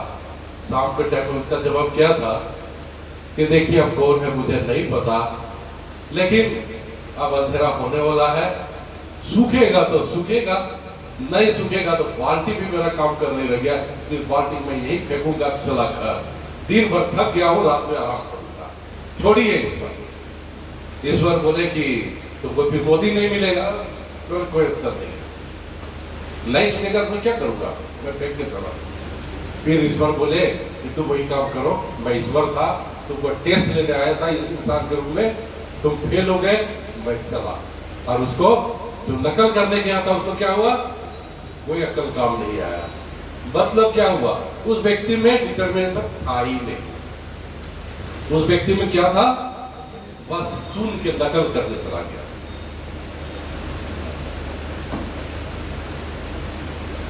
सपोज महेंद्र सिंह धोनी डिटर्मिनेशन में थे, टीटी के नौकरी करते हुए भी उनके दिमाग में था, एनी टाइम उठता था कि मैं इंडिया टीम में खेल रहा हूँ। तो रियल इंडिया टीम में ही नहीं आए, बल्कि बेस्ट कैप्टनशिप में भी उनका नाम अव्वल दर्जों में से लिया जाता है। जो वर्ल्ड कप जिताने वाले कपिल देव, सुनील गावस्कर का भी नाम कुल में ही आता था, कपिल देव से पहले थे वो भी कैप्टन, और लोग भी थे। सचिन तेंदुलकर तो ज्यादा दिन एक्सपेक्ट किए नहीं थे, लेकिन फाइनली एक कैप्टन कूल के नाम पर फेमस हुए और यहाँ पहुंचे। लेकिन वही चीज यदि डिटर्मिनेशन उनका था तो यहाँ तक पहुंच गए। वही चीज कोई नकल करके झारखंड से या रांची से सोचेगा कि महेंद्र सिंह धोनी की है तो मैं भी ऐसे करूंगा, लेकिन उसका दिल से वैसा नहीं है जैसा उसका था, तो क्या होगा? वही हाल हो जाएगा जो समुद्र सुखाने के लिए दूसरा व्यक्ति गया था, वही हाल हो गया था। तो आप लोग को भी यही मैं सलाह देना चाहूंगा कि आप लोग जो अभी तक जो बात हुई प्रोएक्टिव का, एम्बिशन का चुनाव कर चुके हैं, तो डिटर्मिनेशन भी मैं कहूँगा निश्चित बनाइए और डिटर्मिनेशन बना के लग जाइए कि कितना भी संकट आएगा, कितनी भी परेशानी आएंगे, लेकिन छोड़ेंगे नहीं, विचलित होंगे नहीं। गर्मी में भी जाएंगे, बारिश में भी जाएंगे, ठंड के दिन में भी जाएंगे। जो नहीं समझ में आएगा उस शिक्षकों से फिर से पूछेंगे। आप लोग जिस संस्था में भी पढ़ रहे हैं उनसे आप लोग रखिए, बार बार पूछेंगे। टीचर कभी मना नहीं करते, हमारे पास भी नहीं मना करते। आप 20 बार भी बोलेंगे नहीं मना करेंगे। हम लोगों ने 4 मेंटरशिप में रखा हुआ है, जो यूपीएससी या जेपीएससी के एक्सपर्ट हैं, वो आपको गाइड करेंगे। आपको कुसुम वाला जो पहले आई थी वो भी यहाँ के मेंटरशिप में भी वो भी है, सुभाष आए थे वो भी मेंटरशिप में है। तो हमारे शिक्षकों के अतिरिक्त जो फैकल्टी हमारे हेड ऑफिस दिल्ली साहब थे, उसके अतिरिक्त भी मेंटरशिप होते हैं। जहां आप अभी पढ़ रहे हैं जिस इंस्टीट्यूट में, जिनका भी जो है उनको भी आप 10 बार पूछेंगे तो आपको मना नहीं करेंगे, क्योंकि उनको भी सोच वही है जो आपके पेरेंट्स का है, जो आपके मन में है। उनको भी सोच है कि बच्चा को किसी तरह सक्सेस कराना है, आगे बढ़ाना है, बहुत सेंटीमेंट जुड़ा होता है। तो आप लोग जो है पूछिए, लेकिन छोड़ेंगे नहीं। लेकिन डिटर्मिनेशन नहीं होगा तो वही बाल्टी फेंकने वाले काम करेंगे कि बाल्टी फेंके और भाग गए। तो आप लोग कौन चुनेंगे जरा बताइए। यदि आप लोग पहले बाल्टी जीतने वाले समुद्र के होंगे तो ताली बजाइए, जो नहीं होंगे तो बजाइए।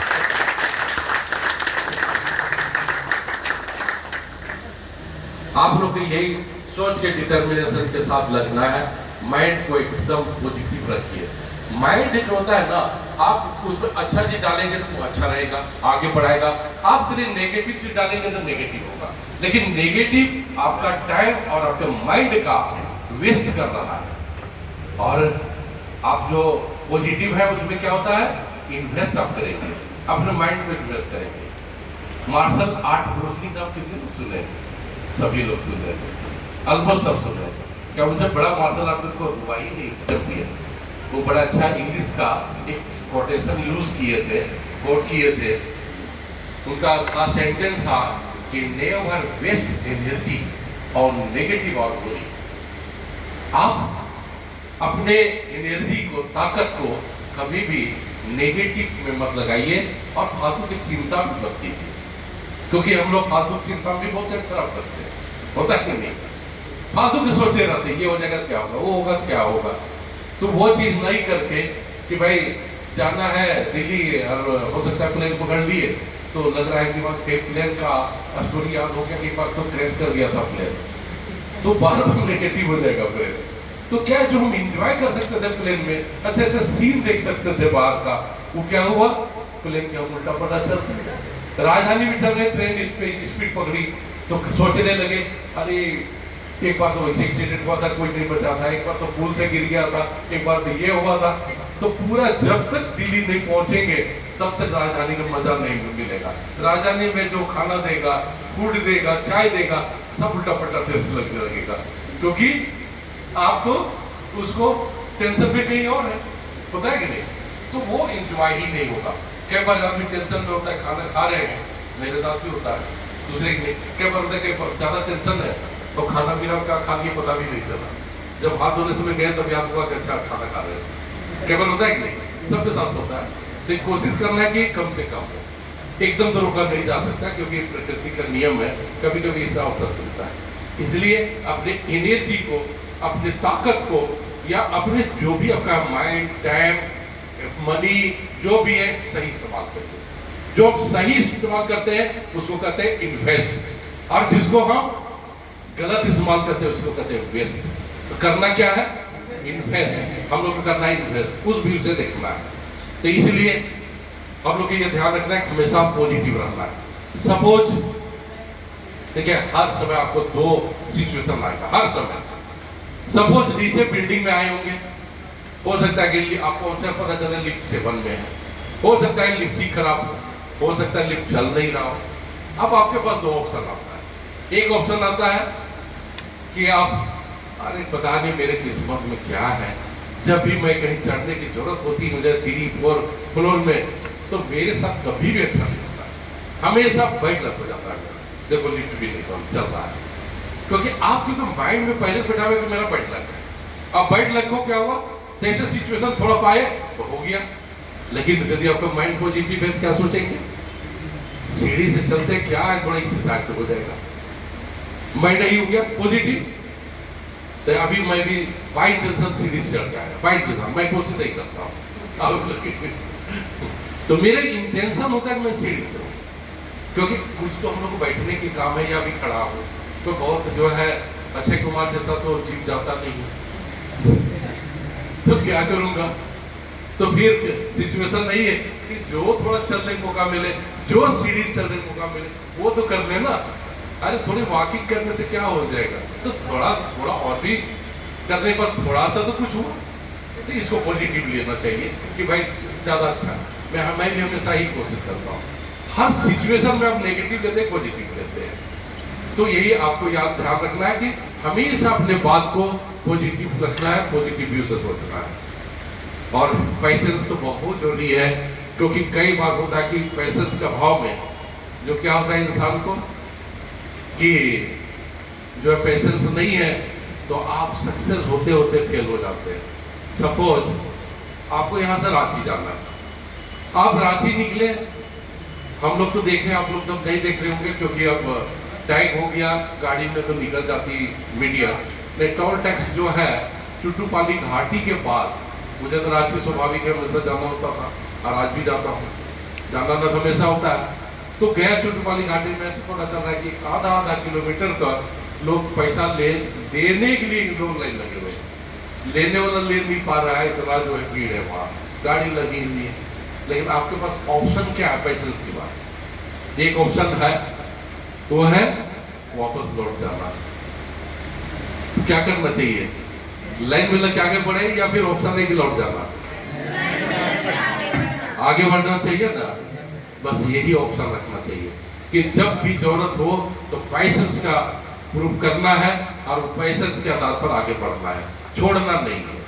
ये हर जिंदगी से कटता आएगा, आप कोई भी अपने करियर बनाएंगे तो ये सब परेशानी आएगी जो मैं आपको बता रहा हूँ। तो यही सोचना है, बिल्कुल भयभीत नहीं होना है। विवेकानंद जी ने कहा है कि कभी भी अच्छे कामों के लिए भयभीत ना हो, फियर से बाहर है, डर से बाहर है, अच्छे कामों के लिए, और गलत कामों के लिए पूरे डरे रहे ताकि गलत ना हो। लोग कहते हैं ना कि भाई बहुत साहसी है, गलत कर रहा है और साहस दिखा रहे हैं, तो आदमी वो साहसी नहीं है, वो बेवकूफ है, वो गलत कर रहा है। और अच्छे कामों के लिए क्या जरूरत है डरने का, आप एकदम रहिए, कॉन्फिडेंस में रहिए, तो आपको सफलता बढ़ने से कोई नहीं रोकेगा, आगे होंगे ही होंगे। परेशानियां आ सकती है, उस परेशानी के सामना आप अच्छाई से करें, पैशन से करें। जैसे हमारे महापुरुषों ने आजादी के लिए क्या नहीं किया होगा। आज के मैं पॉलिटिकल लीडर को खिलाफ नहीं बोलूंगा, लेकिन इतना जरूर कहूंगा कि जो आजादी के लीडर थे आज हमारे लिए आइडियल बने हुए, हम उनको दिल से पूजा करते हैं, दिल से उनको नाम मानते हैं। क्यों? क्योंकि वो बहुत हिम्मत पैसेंस के साथ करते हैं, सामना किए, कितनी तकलीफ हुई उसको झेले। उनका जो काला पानी जो कहा जाता है वहां भी सजा मिला कई लोगों को, सावरकर जी लोगों को ऐसा हुआ, वहां भी उन्होंने झेला। चंद्रशेखर आजाद तो क्या है, खुद गोली मार देने वाले व्यक्ति, अपने आप को खत्म कर देना व्यक्ति, लेकिन वो पूजनीय हो गए, वही आइडियल हो गया, आजादी के लिए आगे बढ़ा दिया। तो आप समझिए कि उनसे ज्यादा मेहनत और उनसे ज्यादा हम अपने कहीं भी है कि जो आदमी इतनी तकलीफ झेला हो, जो आदमी इतने ज्यादा अब सैक्रिफाई किया हो, क्या आप लोग को किसी अच्छे मुकाम पर पहुंचने की जरूरत है क्या? हम फेल भी हो जाते हैं, खाली माइंड में थोड़ी तकलीफ होती है, अच्छा चलो नेक्स्ट ईयर बेटर करें, बस यही होती है। अब इतने में भी हम पैसेंस खो देते हैं, इम्पैशंस हो जाते हैं। तो गलती तो अपनी है ना कि छोटी छोटी बातों पर पैसेंस खो देते हैं, थोड़ी सी गर्मी लगती है तो परेशान हो जाते हैं। क्यों? क्योंकि आदत लग गया कंफर्ट जोन में जाने का, हम झेलने की आदत नहीं करते। हम लोग तो वैसे कभी स्कूल गए हैं जो 3-3 किलोमीटर पैदल चल के मेरे फादर भले प्रिंसिपल थे लेकिन बहुत आदर्शवादी प्रिंसिपल थे, जो आज भी हमारे एज के हमसे बड़े एज वाले होंगे उनसे आप लोग वहाँ पूछेंगे तो आज भी उनकी तारीफ करते हैं। तो वो अपने एक एज के अनुसार बाइक से जरूर चलते थे और पहला बाइक भी था उस एरिया का, लेकिन इनका सिद्धांत था कि सामने से गुजर जाते हम लोग को बाइक में बैठाते नहीं थे। कहते सब बच्चा जब जा रहे थे बाइक से स्पेशल क्यों होगा, साथ में ले जाते थे। वाइट वाला दीजिएगा।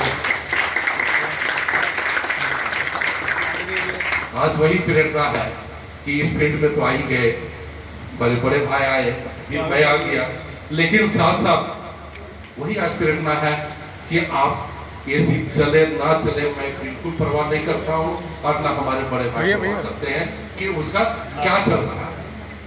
भाई जैसे भी है जो पर्पस है उस पर हमारा रहना चाहिए, ना कि थोड़ी सी परेशानी आई और हम पैसे हो जाए, घबरा जाए, बिल्कुल वो नहीं चाहिए, नहीं चाहिए। बिल्कुल आपको पैसे बनाना है, चल रहा है।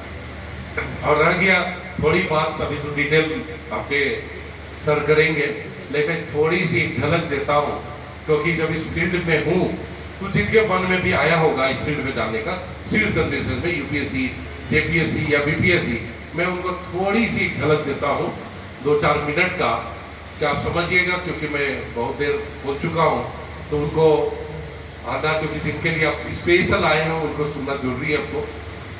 तो मैं यही बताना चाहूंगा कि यूपीएससी या सिविल सर्विसेज क्या करता है, चाहता क्या है। चाहता यही है, क्योंकि मैं डिटेल में नहीं जाऊंगा, ये सर आपको बताएंगे। आपको मैं यही कहूंगा कि सिविल सर्विसेज चाहता है एक एडमिनिस्ट्रेटर, आपको एडमिनिस्ट्रेटर चाहता है, ना कि एक विद्वान। विद्वान की खोज नहीं कर रहा है, विद्वान की खोज स्कूल में, कॉलेज में, यूनिवर्सिटी में है। आपके पास आईएएस बनने के लिए नहीं है।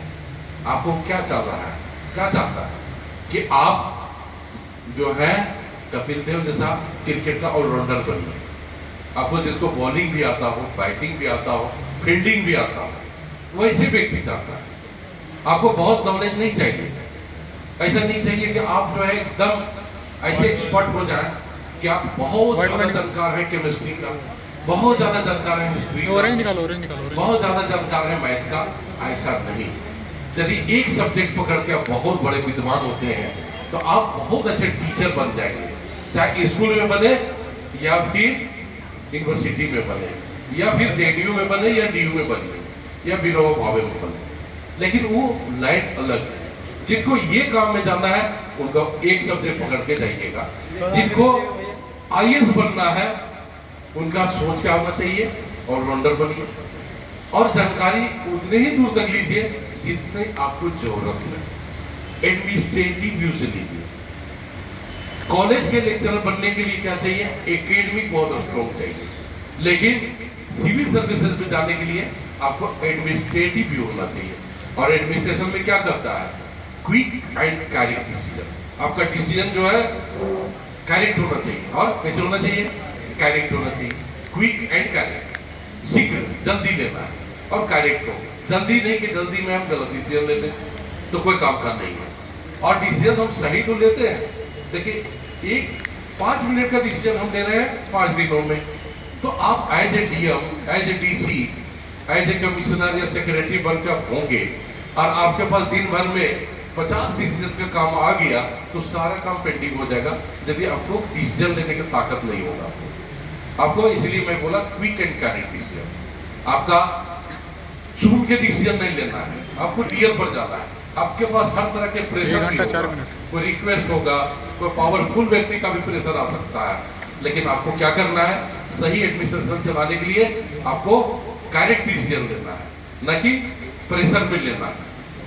तो ये चीज ध्यान रखना है कि आपको करेक्ट डिसीजन जो है लेने के लिए सीखना होगा। और इसी व्यू से यूपीएससी ने कहा है कि आपको हर सब्जेक्ट का नॉलेज होना चाहिए।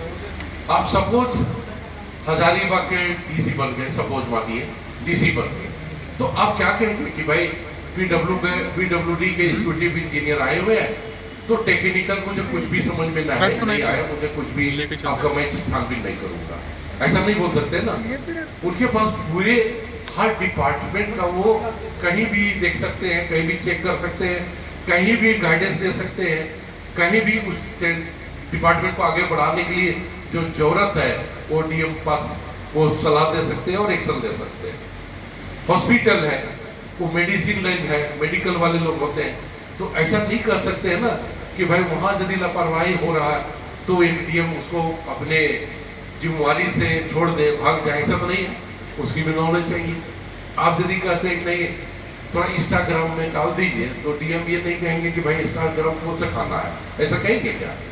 तो मतलब साइंस टेक भी चाहिए, टेक्नोलॉजी भी स्ट्रॉन्ग चाहिए, हर फील्ड का उनके पास नॉलेज होगा, तभी वो व्यक्ति सही डिसीजन ले पाएंगे।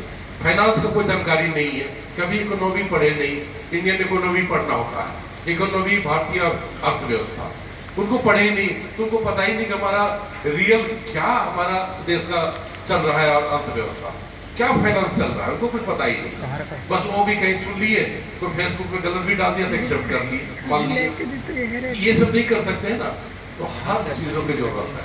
आपको इंडियन पॉलिटी का पता नहीं है, जिसको हम कहते हैं भारतीय राज्य व्यवस्था, वो पता नहीं है, तो क्या करेंगे कि आपका संविधान बार बार तोड़ेंगे, और क्या होगा फिर आपका एज ए ऑफिसर आप तो पहले पास ही नहीं करेंगे, और पास करेंगे क्या होगा, संविधान के अगेंस्ट काम कर जाएंगे, तो गलती आपसे होने शुरू हो जाएगी। इसलिए यूपीएससी ने बहुत अच्छा बनाया है, एथिक्स पेपर भी बनाया है कि आप गलती मत करिए।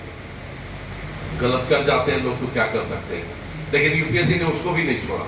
एथिक्स पेपर जो है, जो यूपीएससी मेंस का 4th पेपर के नाम पर जाना था, सिंगल एक एथिक्स पेपर ऐसा है जिसके साथ कोई पेपर मर्ज नहीं है, सिंगल रखा गया उसको कि अपने एथिक्स को बढ़ाइए, अपने मोरल को बढ़ाइए, अपनी नीति साफ हिंदी कहते हैं उसको बढ़ाइए।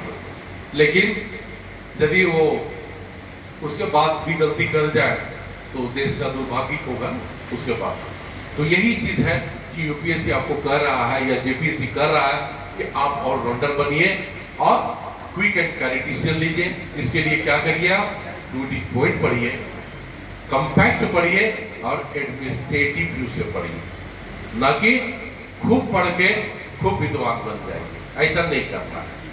तो टफ नहीं है, लेकिन नॉलेज नहीं है तो क्या होगा, सब टफ हो जाएगा। तो यही चीज समझना है जो है, और आपको उस व्यू से आपको लेना है, उसी अंदाज में आपको पढ़ना है, उसी को लीजिए तो देखिएगा कि 100% हो गया।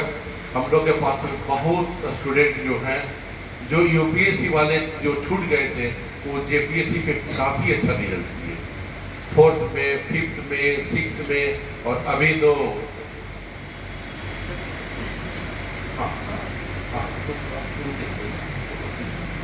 जैसे कर सकते।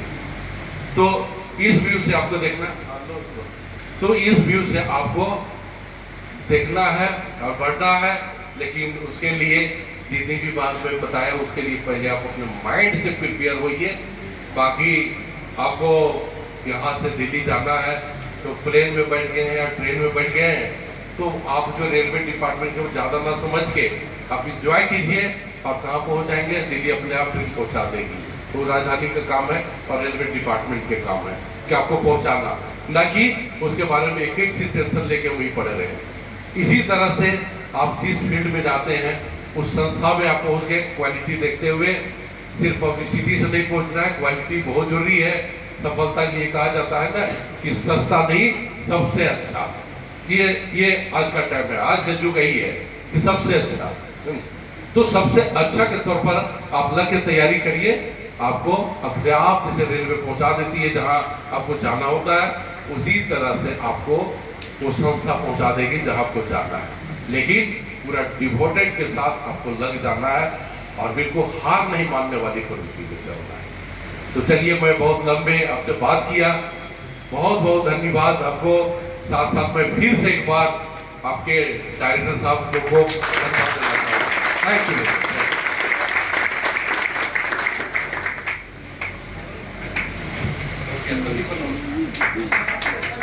सर ने ज्ञानवर्धक बातें की और हम लोगों को ऊर्जा से भरा, उनके लिए सर को बहुत बहुत धन्यवाद। अभी मैं चाहूँगा कि आप जो शिक्षक हैं प्लीज़ आप लोग यहाँ आ जाइए, क्योंकि हमारे सक्सेस गुरु आएंगे और मैं चाहूँगा कि आपके ही माध्यम से बुके देके उनका सम्मान और एक फोटो सेशन हो जाए।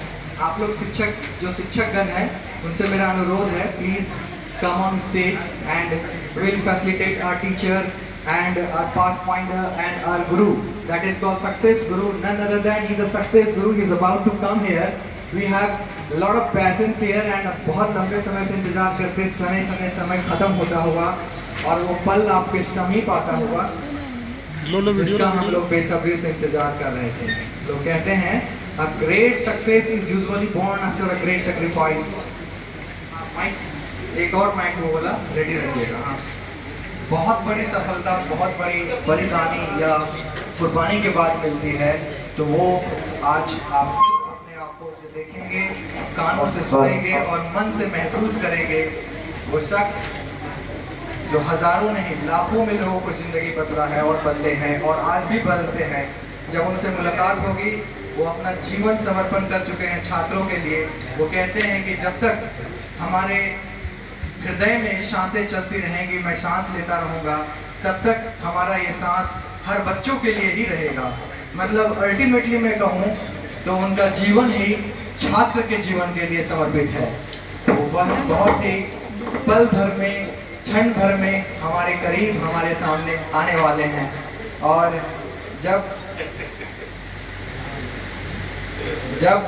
जब ऐसा मौका हम सभी को मिलता है, उसे हम लोग अपने हृदय में संजो के रख लेते हैं और फिर उसे हम सदियों तक याद रखते हैं, क्योंकि एक छोटा सा पल आपको कैसे आपके जीवन में एक टर्निंग पॉइंट ले आता है और आपको खुद को अपने आप से परिचय करा देता है।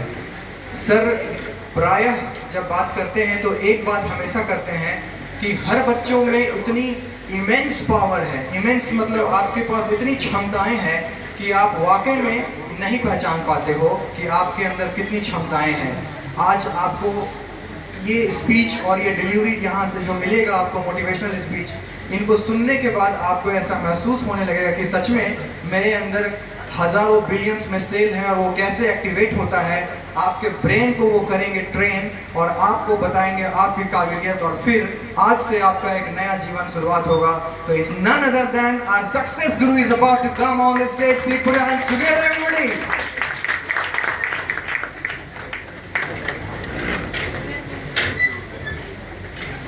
सारे शिक्षकगण हमारे सक्सेस गुरु को सम्मानित करते हुए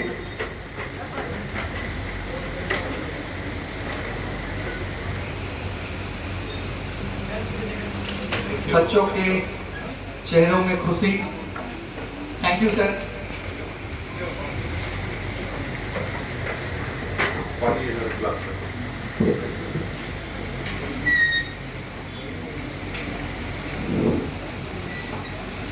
गुड आफ्टरनून एवरीवन। सारे अलग अलग कॉलेज के बच्चे हैं, स्कूल के कैसे? सबसे पहले आप सबों को स्वागत किया कि आप लोगों ने अच्छी आज की लीड रखी है। And I am sure medium English Hindi okay, okay right.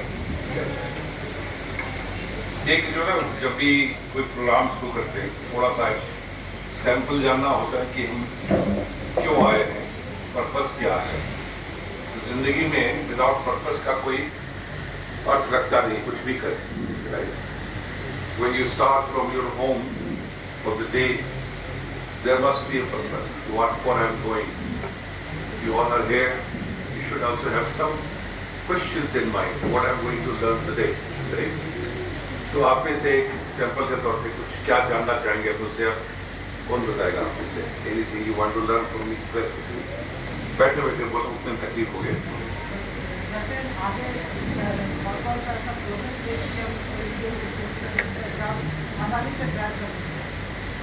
आज कोर्सेज क्या ले कि क्रैक कर सके, ठीक है। कोर्सेज तो ये हो गया। ये व्हाइट पार्ट नहीं, ये मार्कर बोर्ड जरा ऑन कर दो, बोर्ड ऑन करो। दूसरा क्वेश्चन, और कोई question? Asking a good question is also very important. ये सवाल क्या है मेरे मन में, है ना। हमारा दिमाग तब तक काम नहीं करता जब तक किसको कोई प्रॉब्लम, इशू, क्वेश्चन ना दिया जाए। एग्जामिनेशन का पर्पस भी यही है। so that you start working on that, right? So ask your question every day to yourself and to others. और कोई सवाल किसी के मन में? नहीं आई बात, चलो एक क्वेश्चन इसका आया।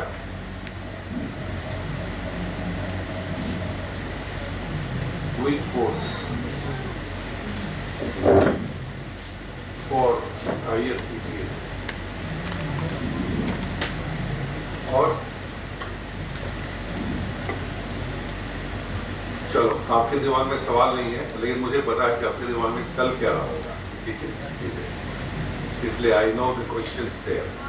देखो, there are two choices. One is to do something good in life, another is to do something great in life. ठीक है, good to great। एक है कि good करें और दूसरा है कुछ great करें। एक ही दिमाग है जिसके अंदर सबके पास 100 बिलियन सेल्स हैं, जिसको हम न्यूरॉन्स कहते हैं। The creator has not made any discrimination, उसने भेदभाव नहीं किया। Creator has not made any discrimination, correct? तुमको रिकॉर्ड करना है, पहले इनको टेक्निक समझाना होगा कि तुम्हारे कैमरे सामने ना, यदि घूमते फिरते लेकिन तुम्हारा किसी कोई मेहनत चाहता नहीं है। देखो, तुम लोग आए हो तो उस कैमरे के नीचे से आओ या उधर इधर मत आओ। Good and great, these are two things. Most of the time, majority of the people, they think of doing something good in their life, कुछ अच्छा हो जाए, लेकिन कुछ ग्रेट हो जाए उसके लिए करेज चाहिए, एक सोच चाहिए और एक डिटर्मिनेशन चाहिए। मेहनत अब छोटा करोगे या बड़ा करोगे, करना तो पड़ेगा। सिर्फ जीविका के लिए करोगे या दूसरों को जीविका देने के लिए करोगे, मेहनत तो दोनों में करना पड़ेगा। Choice is in your hand, what exactly you want to do. लेकिन इंसान आमतौर पे जिस समस्याओं से घिरा रहता है वो इससे आगे नहीं जा पाता। पास और फेल, ये मोस्ट डोमिनेटिंग फॉर्स है,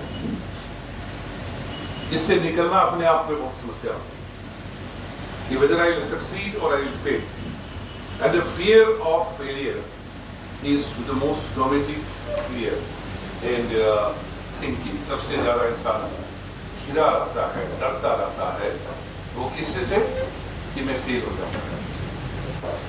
और फेल होने का डर ही मनुष्य के जीवन का सबसे बड़ा कारण है फेल होने का। The fear of failure is your great reason, the real reason of your failure in life, because you get what you think will be great. You achieve only thing which you feel like thinking time and again, जो आप बार बार सोचते हो वही आपके जीवन की सच्चाई होती है। क्योंकि ह्यूमन बींग्स के पास जो सबसे बड़ा पावर है, टूल है, जिससे हम कुछ खोते हैं या पाते हैं, वो हमारा ब्रेन है और उसके थिंकिंग पावर है। यदि हमारी थिंकिंग पावर, एबिलिटी ठीक से ट्रेन नहीं हुई, प्रशिक्षित नहीं है, जिसको आदत है चिंता करने, नॉट चिंतन। There is difference between using in mind for thinking or for worry.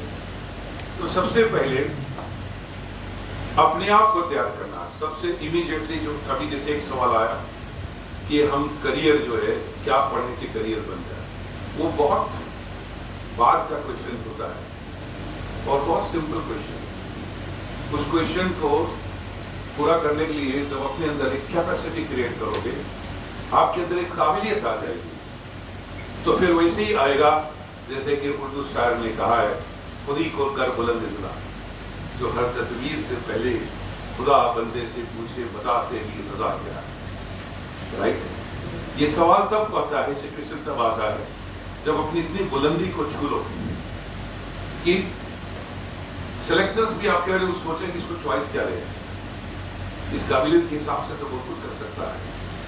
और जब तक आप अपनी काबिलियत पर वर्क नहीं करोगे तो तब तक आप पीछे पीछे भागोगे, कुछ मिल जाए, कहीं से कुछ मिल जाए, एम्प्लॉयमेंट मिल जाए, नौकरी मिल जाए, that will not work. So work on your thing, and that is where for last 3 periods here in Hazaribagh, I am working on the same thing. पिछली बार काफी 12 के बच्चों से मुलाकात की पेरेंट्स से भी, and तब भी मैंने इस पर emphasize किया कि चाणक्य के अम्ब्रेला जिसमें आप जैसे लोग इतना बढ़िया प्रतिभाशाली काम कर रहे हैं, अलग अलग इंस्टीट्यूट चला रहे हैं, मेरी तो एक ही भावना है कि पूरे हिंदुस्तान में जब नाम आए तो बोले कोचिंग करना है तो हजारीबाग चलेगा। मैथ्स की बेस्ट कोचिंग वहीं मिलती है, एसएससी को नहीं मिलता है, बैंकिंग का भी वहीं मिलता है, बिल्कुल वो जो हब है कोचिंग का, और सबको जो है गाइडेंस देने के लिए ऑल इंडिया लेवल का एक ऑर्गेनाइजेशन चाणक्य काम करता है। क्योंकि क्या है कि ये अपने आप में एक इंस्टीट्यूशन बिल्डिंग है, एक चीज है हिंदुस्तान में इतना बड़ा नाम करना। चाणक्य 15 स्टेट्स में है, 22 सेंटर से ज़्यादा है, 5000 से ज़्यादा सिलेक्शन है, तो एक एक्सपीरियंस है जो मैंने लगातार यूज किया, करते चले गए। चॉइस क्या था, मैं भी इसे सोचता पास होगा या फेल होगा, मैं कभी फेलियर का सोचता ही नहीं, फेलियर से डरता ही नहीं, क्योंकि जो फेल होने से डरता है वो जीवन में कुछ नहीं कर सकता। तो सबसे बड़ा डर होता है फेल होने का। क्यों? उसका सबसे बड़ा कारण होता है लोग मजाक बनाएंगे। Social criticism is a basic hurdle for you. You don't want to think of failure because you feel even my dearest ones will criticize me, laugh at me, ridicule at me, हमारा मजाक बनाए। इसलिए हम अच्छा को बड़ा काम ही नहीं करेंगे, छोड़, कोई मजाक तो नहीं बनाएगा, ठीक है, कोई हंसेगा तो नहीं हमसे। तो नेक्स्ट मंथ मैक्सिमम लोग इसको गिव अप कर देते हैं, नहीं कुछ नहीं करेंगे, जो आराम से हो जाएगा। और कोई करना चाहता है चुपके करता है, किसी पता ना चलता है। बहुत सारे आईएएस के तैयारी करने वाले बच्चे भी चुप करके कर रहे होते हैं, ठीक है, घर में, पड़ोसी में, रिश्तेदार में बुला लेना, इस बात का डरना, क्यों डरना? फेल होंगे तो कुछ एक्सपीरियंस लेके तो फेल होंगे, होएंगे क्या? Nothing to. तो वो जो है थॉमस एडिसन को dare telling 999 times while trying to light a bulb, 999 बार एक एक्सपेरिमेंट करने में फेल हुआ, या कह लीजिए कि पीछे रह गया। एक बार एक जर्नलिस्ट ने पूछा उसको, Thomas, you have failed 999 times, how do you think in your 1000th attempt you will succeed in lighting a bulb? Thomas Edison said, young man, correct your perspective. I have not failed. I tried 999 methods that did not work. So I have learned not to use those techniques. I kept improvising every time. And 1000th technique is the result of my 999 experiments. So I will succeed in my positive. And this exactly happened. In his 1000th attempt, he succeeded in lighting the bulb. उसका success है जो आज हम लोग रोशनी में बैठे हुए। किसी ने हिम्मत की क्रिटिसिज्म बर्दाश्त करने का, तो आज पूरा दुनिया रोशन हो गया, बल्ब जल गया, और आप तरह तरह के बल्ब का इन्वेंशन कर रहे हैं, डिस्कवरी कर रहे हैं। सोचो यदि वो घबरा गया होता, ये बात तो ठीक कह रहा है, 999 बार तो हुआ नहीं, छोड़ देते, कुछ और कर लेते, खत्म हो जाती बात। जितने भी इन्वेंशन हुए हैं, डिस्कवरी हुए हैं, या जो कुछ भी इस दुनिया में सभ्यता संस्कृति के नाम पर हम यूज करते हैं, they are basically products of good faith, belief of the people. इसलिए सबसे पहले आपको जो अपने लाइफ में सीखना चाहिए, पास और फेलियर, चॉइस इज योर्स, बस से पास, सक्सेस, देन कम्स गुड और ग्रेट, ग्रेट नॉट गुड, क्योंकि गुड करने वाला आदमी जैसे तैसे जीता है, वो बड़ी नजदीक होता है, फेलियर के आसपास ही होता है, ठीक है, जरा सा झटका लगेगा वो नीचे उतर जाएगा। लेकिन यदि ग्रेट है, उसको उतारना, उसको वो चढ़ेगा, गिरेगा भी तो उठ के फिर जंप मारेगा, उल्टा जाएगा ऊपर, जितनी ऊंचाई गिरेगा उतना ही बाउंस बैक आएगा। जो गिराई छोटी दूर से, उसका बाउंसिंग क्या हो, है ना? एक गेंद ले लो, नीचे से उछालो, एकदम उछलेगा, ऊपर से फेंको, जितना तेज से फेंको उससे ज्यादा हो जाएगा। That's the beauty of nature.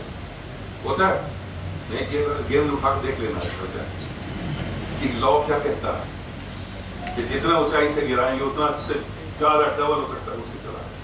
That's the beauty of thing.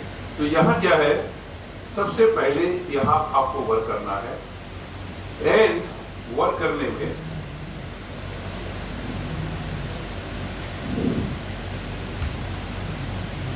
ध्यान रखना है कि जो हम सबके पास कुदरत के बंटवारे में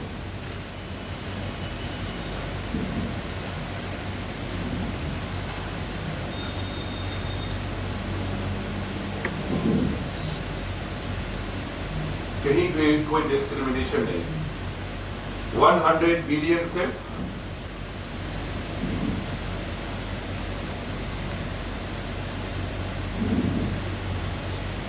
न्यूरॉन्स जिसको कहते हैं, सबके पास है।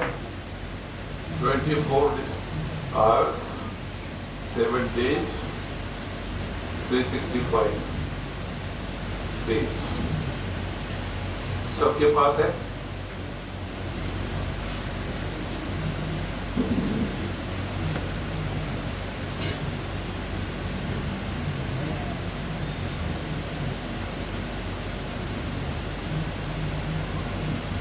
सबके पास समान, जहां हम रहते हैं किसी के पास कम और ज्यादा बता दो, 100 बिलियन से सबके पास।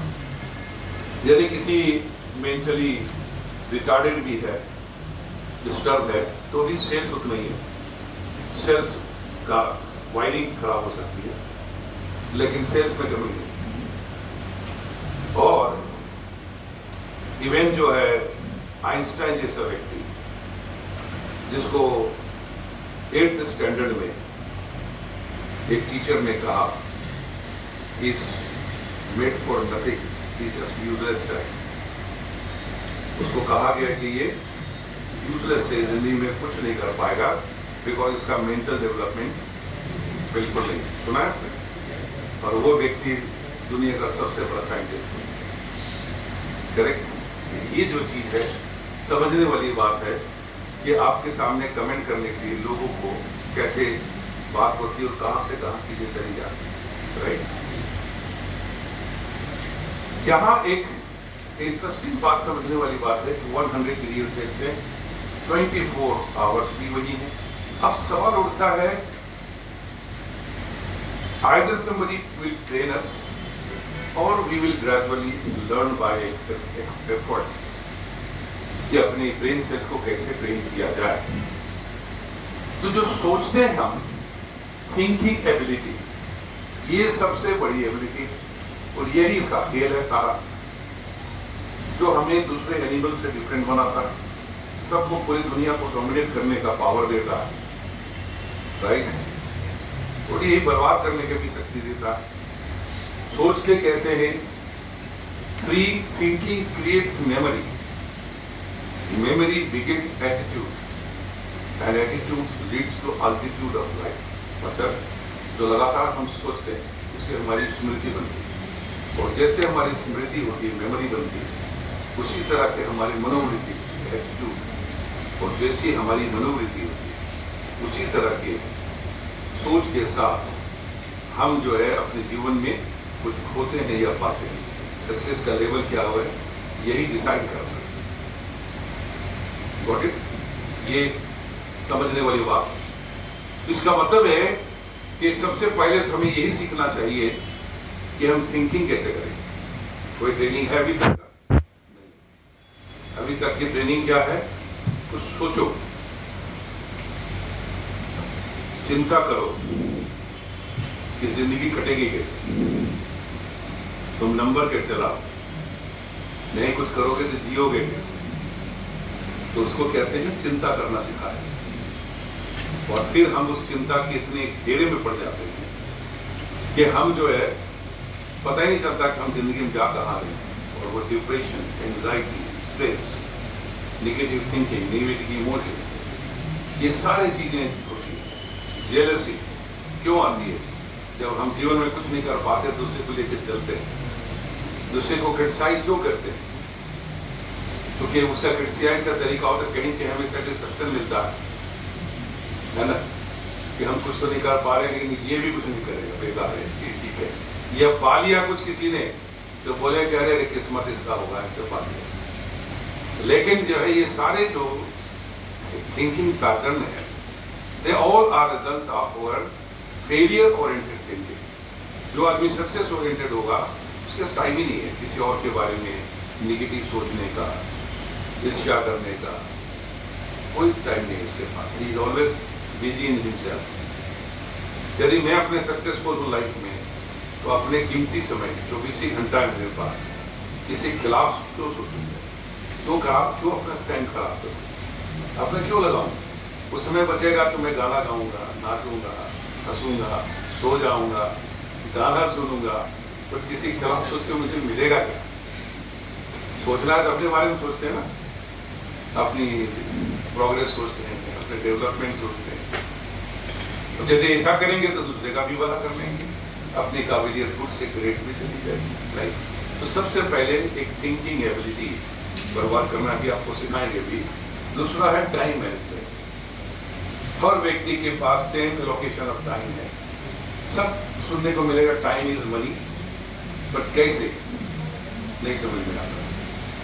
समय का सही प्रबंधन, good time management. Time can be invested, time can be spent, time can be wasted.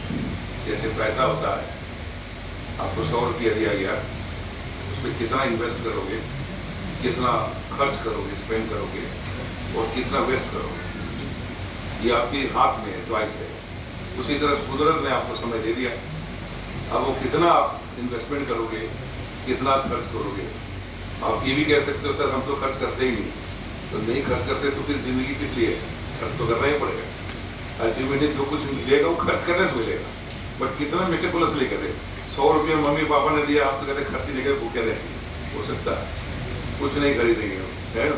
भूखे मर जाएंगे तो 100 रुपये खर्च नहीं करेंगे, है नहीं। लेकिन समझदारी क्या है कि हम उसमें से 10 रुपये इन्वेस्ट कर देंगे, 20 रुपये कर देंगे, 80 रुपये खर्च कर लेंगे। हो सकता है 8-10 रुपया वेस्ट भी हो जाए, कोशिश करने में स्पेंड कर रहे हैं, नहीं हो पाए ठीक से। लेकिन ये कॉलम कैसा बनाएंगे वो बड़ा important. Same thing happens in the case of time. और तीसरी जो इंपॉर्टेंट है, जो नेचुरल रिसोर्सेज है। हम ये क्लासरूम में बैठे हुए, तुम ये नहीं कर सकते सर इतना प्रतिशत ऑक्सीजन मेरे पास आ रहा है, बस क्योंकि मैं बड़ा भागा हूँ 10% आ रहा है, 90% आप पास जा रहा है, ठीक है, कह सकते हो। सबके पास बराबर है। हाँ, ये फर्क हो सकता है, सांस लेने का तरीका फर्क हो सकता है। कोई आदमी थोड़ा थोड़ा सांस ले रहा है, कोई बड़ा ले रहा है, लेकिन मेरे ऊपर काबिलियत है कि कौन सा सांस लेना। वो भी चॉइस तो हमें दे रखा है ना कि हम रुक रुक के लंबी सांस ले लें, यदि ज्यादा ऑक्सीजन का मजा लेना है तो। और आलस है तो ऑक्सीजन लेने में भी आलस रहेगा। आदमी आलसी होता है, ठीक से सांस भी नहीं लेता, नहीं लेता है ना, बस चलता रहे कि बैठा हुआ है चुपचाप, ना दौड़ेगा ना भागेगा। अगर दौड़ेंगे भागेंगे तो ऑक्सीजन भी ज्यादा आएगा, मेहनत करेंगे तो उसमें भी आएगा, नहीं मेहनत करेंगे तो मुफ्त का जो गिफ्ट है, जो जिंदगी का सबसे इंपॉर्टेंट चीज है, सबसे इंपॉर्टेंट चीज क्या पर है? ऑक्सीजन है, मुफ्त में अवेलेबल है। उसको लेने भी आलस, उसको लेने के लिए मेहनत करना पड़ेगा, दौड़ना पड़ेगा, भागना होगा, एक्सरसाइज करना होगा, नहीं होगा तो जितना दौड़ेगा उतना बढ़िया ऑक्सीजन लेगा। सही है गलत? आज से पहले सोचा नहीं था ना। और सोचना कि कुदरत ने दे रखा है, सर ने कहा है कि ऑक्सीजन ज्यादा मेहनत बेटा दौड़ना पड़ेगा तो हम क्यों अपने शरीर को कमजोर रखेंगे? खूब दौड़ ऑक्सीजन ले लेना, करेक्ट? मैंने कॉन्सेप्ट को समझो, इससे एक अंदाज समझो मैं कहना क्या चाहता हूँ। सबके पास बराबर है, यूज कौन करेगा? इंपॉर्टेंट। पानी पीना है, अब पीने का मन ही नहीं करता, अलग से प्यास लग रही, कोई बात नहीं, एक गिलास पानी पी सकते, उसमें क्या हो सकता है फिर इंसान का? कुछ हो सकता है? पानी भी अवेलेबल है, रिसोर्सेज भी हैं, जितने भी जमीन है, पौधे हैं, सब कुछ अवेलेबल है। कौन आगे बढ़ के यूज करेगा? भाई पेड़ में आम लगा हुआ है, आप कहोगे आम चल के मेरे पास आ जाता कितना अच्छा रहता, तो भाई ये तो आपकी समस्या है। खाना तो जाना पड़ेगा ना, वहाँ मेहनत करना पड़ेगा। Try to understand the concept. बिना मेहनत का कुछ नहीं मिलेगा, फॉर्मूला इज क्लियर। और जितने सिंसियरली मेहनत करेंगे उतना मिलेगा। और लेकिन ये करें कि आम इधर लगा हुआ है, चेहरा इधर करके जा रहे, तो नहीं मिलेगा ना, उल्टा है। फिर गड़बड़ ये भी है कि हमें पता ही नहीं सीधा चला जाता, ये भी गड़बड़। तो ये सारी चीजें जब देखोगे तो आपको जो है ना भाग्यवादी होना, किस्मत पे रोना बंद हो जाएगा। फिर आप सोचोगे कि मैं जहां भी पैदा हुआ हूं, कुदरत का एक स्कीम है। नहीं होता तो अब्दुल कलाम जी जो है पूरी जिंदगी रोते रहते कि मैं छुआरे का बेटा हूँ, नाव का बेटा हूँ, और वो त्रिवेंद्रम में पड़े हुए वो भी कोई नाव चला रहे होते, तो जिंदगी खत्म हो जाती है। और यदि इसी तरह से मोदी जी सोचते हैं कि बढ़िया चाय बनाता हूँ, जिंदगी भर में बनाऊंगा, तो अच्छे चाय की दुकान खोल रहे थे, हम भी चाय पीने आ जाते होते, बुढ़ा हो चुके होते, है ना, चलने फिरने लगे, बचते इस उम्र में भी खूब दौड़ रहे, क्योंकि मेहनत कर रहे हैं उसी हिसाब से करते, स्वस्थ भी है, ठीक है। तो मोदी जी जो है, हालांकि कोई बात नहीं, पिताजी ने चाय बनाया, जीविका दिया, अब इससे कुछ बड़ा करके दिखाऊंगा, बड़ा करके क्या, देखो तीसरी बार पूरा वर्ल्ड लीडर। बहुत लोगों को मुश्किल हो रहा था एक्सेप्ट करने में, पहली बार प्रधानमंत्री बन रहे थे कि आदमी कैसे बन सकता है। राजेंद्र प्रसाद हिंदुस्तान के पहले राष्ट्रपति बने, उनकी जीविका जीवन क्या, पढ़ना चाहिए, समझना चाहिए कि क्या जीवन कैसे बना। किसी भी बड़े आदमी का नाम ले लो, या बिजनेस वर्ल्ड से ले लो, चाहे अंबानी हो, चाहे अदानी हो, चाहे कोई भी हो, जमशेदजी टाटा भी जो बने तो पूरे हवाई जहाज पायलट थे, ठीक है। कोई भी व्यक्ति बिना मेहनत का आगे नहीं बढ़ता, और जीतता वही है जो हारना नहीं चाहता, पाता वही है जो खोना नहीं चाहता, ठीक है, सिंपल प्रिंसिपल। और इसीलिए आगे बढ़ने से पहले एक बहुत खूबसूरत कविता डॉक्टर सोहनलाल द्विवेदी जी की आपने भी सुनी होगी, पढ़े होगी। लहरों से डरकर नौका पार नहीं होती, और कोशिश करने वालों से कभी पार नहीं होती। नन्ही चीटी जब दाना लिखेंगे, ये सभी पढ़ेंगे और साथ में सिखाएंगे कि कैसे आपको अपने जीवन में उतारना है। नन्ही चीटी जब दाना लेकर चलती है, चढ़ती दीवारों पर 100 बार फिसलती, मन का विश्वास रगों में साहस बढ़ता है, चढ़कर गिरना, गिरकर चढ़ना ना करता है, आखिर उसकी मेहनत बेकार नहीं होती, कोशिश करने वालों की कभी हार नहीं होती। डुबकियां सिंधु में गोताखोर लगाता है, डुबकियां सिंधु में गोताखोर लगाता है, जा जाकर खाली हाथ लौटाता है, मिलते नहीं सहज मोती गहरे पानी में, बढ़ता दुगना उत्साह इसी हैरानी में, मुट्ठी उसकी खाली हर बार नहीं होती, कोशिश करने वालों की कभी हार नहीं होती। और लास्ट में कभी कहता है, असफलता एक चुनौती है, इसे स्वीकार करो, क्या कमी रह गई देखो और सुधार करो, जब तक न सफल हो नींद चैन को त्यागो तुम, संघर्ष का मैदान छोड़कर मत भागो तुम, कुछ किए बिना ही जय जयकार नहीं होती, कोशिश करने वालों की कभी हार नहीं।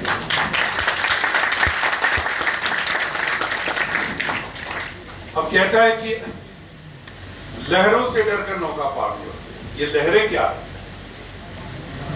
समुद्र में जहाज जो है सबसे सुरक्षित कहा जा सकता है कि वो किनारे बंदरगाह में खड़ा है, पर क्या इसी के लिए बना है? इस जहाज की कीमत तब है जब ये पानी में उतरे, और इसके कैप्टन की विशेषता तब है जिसको चला सके तूफानों लहरों में। उसी तरह से ये लहरें क्या है? हमारे जीवन के संघर्ष है, और ये नौका क्या है? हमारा जीवन है, और उसके कैप्टन कौन है? हम हैं। यदि हम अपने लहरों से डरते रहे कि हमारे जीवन में कोई संघर्ष ही नहीं है, तो हम दुनिया के सबसे नालायक व्यक्ति बन सकते हैं, क्योंकि जिसके जीवन में संघर्ष नहीं आया वो जीवन का सबसे नालायक व्यक्ति हो सकता है, और जो जितना बड़ा बनना चाहेगा उसके जीवन में उतना बड़ा संघर्ष आएगा ही आएगा। उसके जीवन में संघर्ष आना ही आना है, और बार बार आएगा, और जितने बार आएगा उसको ऊपर उठाएगा, आगे लेके जाएगा, राइट। तो उसी तरह से आगे इंकरेज करने के लिए, मोटिवेट करने के लिए कभी कहता है कि जब जब तुम्हारा मन गिरे कि मेरे बस का नहीं, आएगा आपके जीवन में, नहीं हो पाएगा, बहुत ही संघर्ष है, लगता है मेरा किस्मत ही खराब है, कोई जो किसी हेल्प नहीं कर पा रहा। कितने लड्डू चढ़ा लिए, भगवान को मदद नहीं मिल पा रहा। अगरबत्ती भी दिखा लिया, फिर गुस्सा आएगा, किस बात है, भगवान है जी। जब काम ही नहीं आता उस समय सोचना कि वो चींटी के साथ कौन भगवान काम कर रहा है, वो भी तो उसकी साहस से दे रहा है ना उसको। नन्ही चींटी दाना लेकर चलती है, देखो वो खड़े होकर नहीं देखना, चींटी अपने साइज से बड़े दाना लेकर के चल रही है, कई बार फिसल के गिर जाती है। क्या वो हार मानती है? बिल्कुल नहीं। जितनी बार गिरती उतनी साहस से फिर उठती है, 100 बार गिरती है, 100 बार करती है।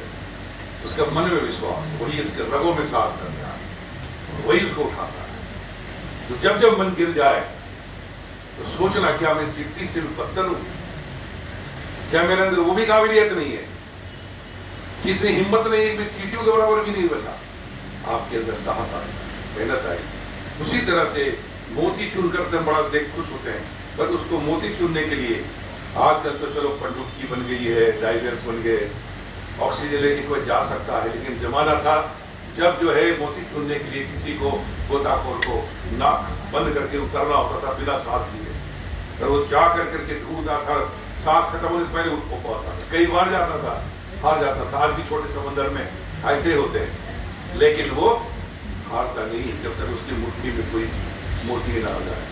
और इसीलिए आज क्लास में कहता है failure are pillars of success, मतलब असफलता ही में आविष्कार की जंगी है, काफी की जंगी है। असफलता एक चुनौती है, इसे स्वीकार करो। मानो कि ये हो सकता है आपके जीवन में, क्योंकि कोशिश करोगे तो फेल भी करोगे।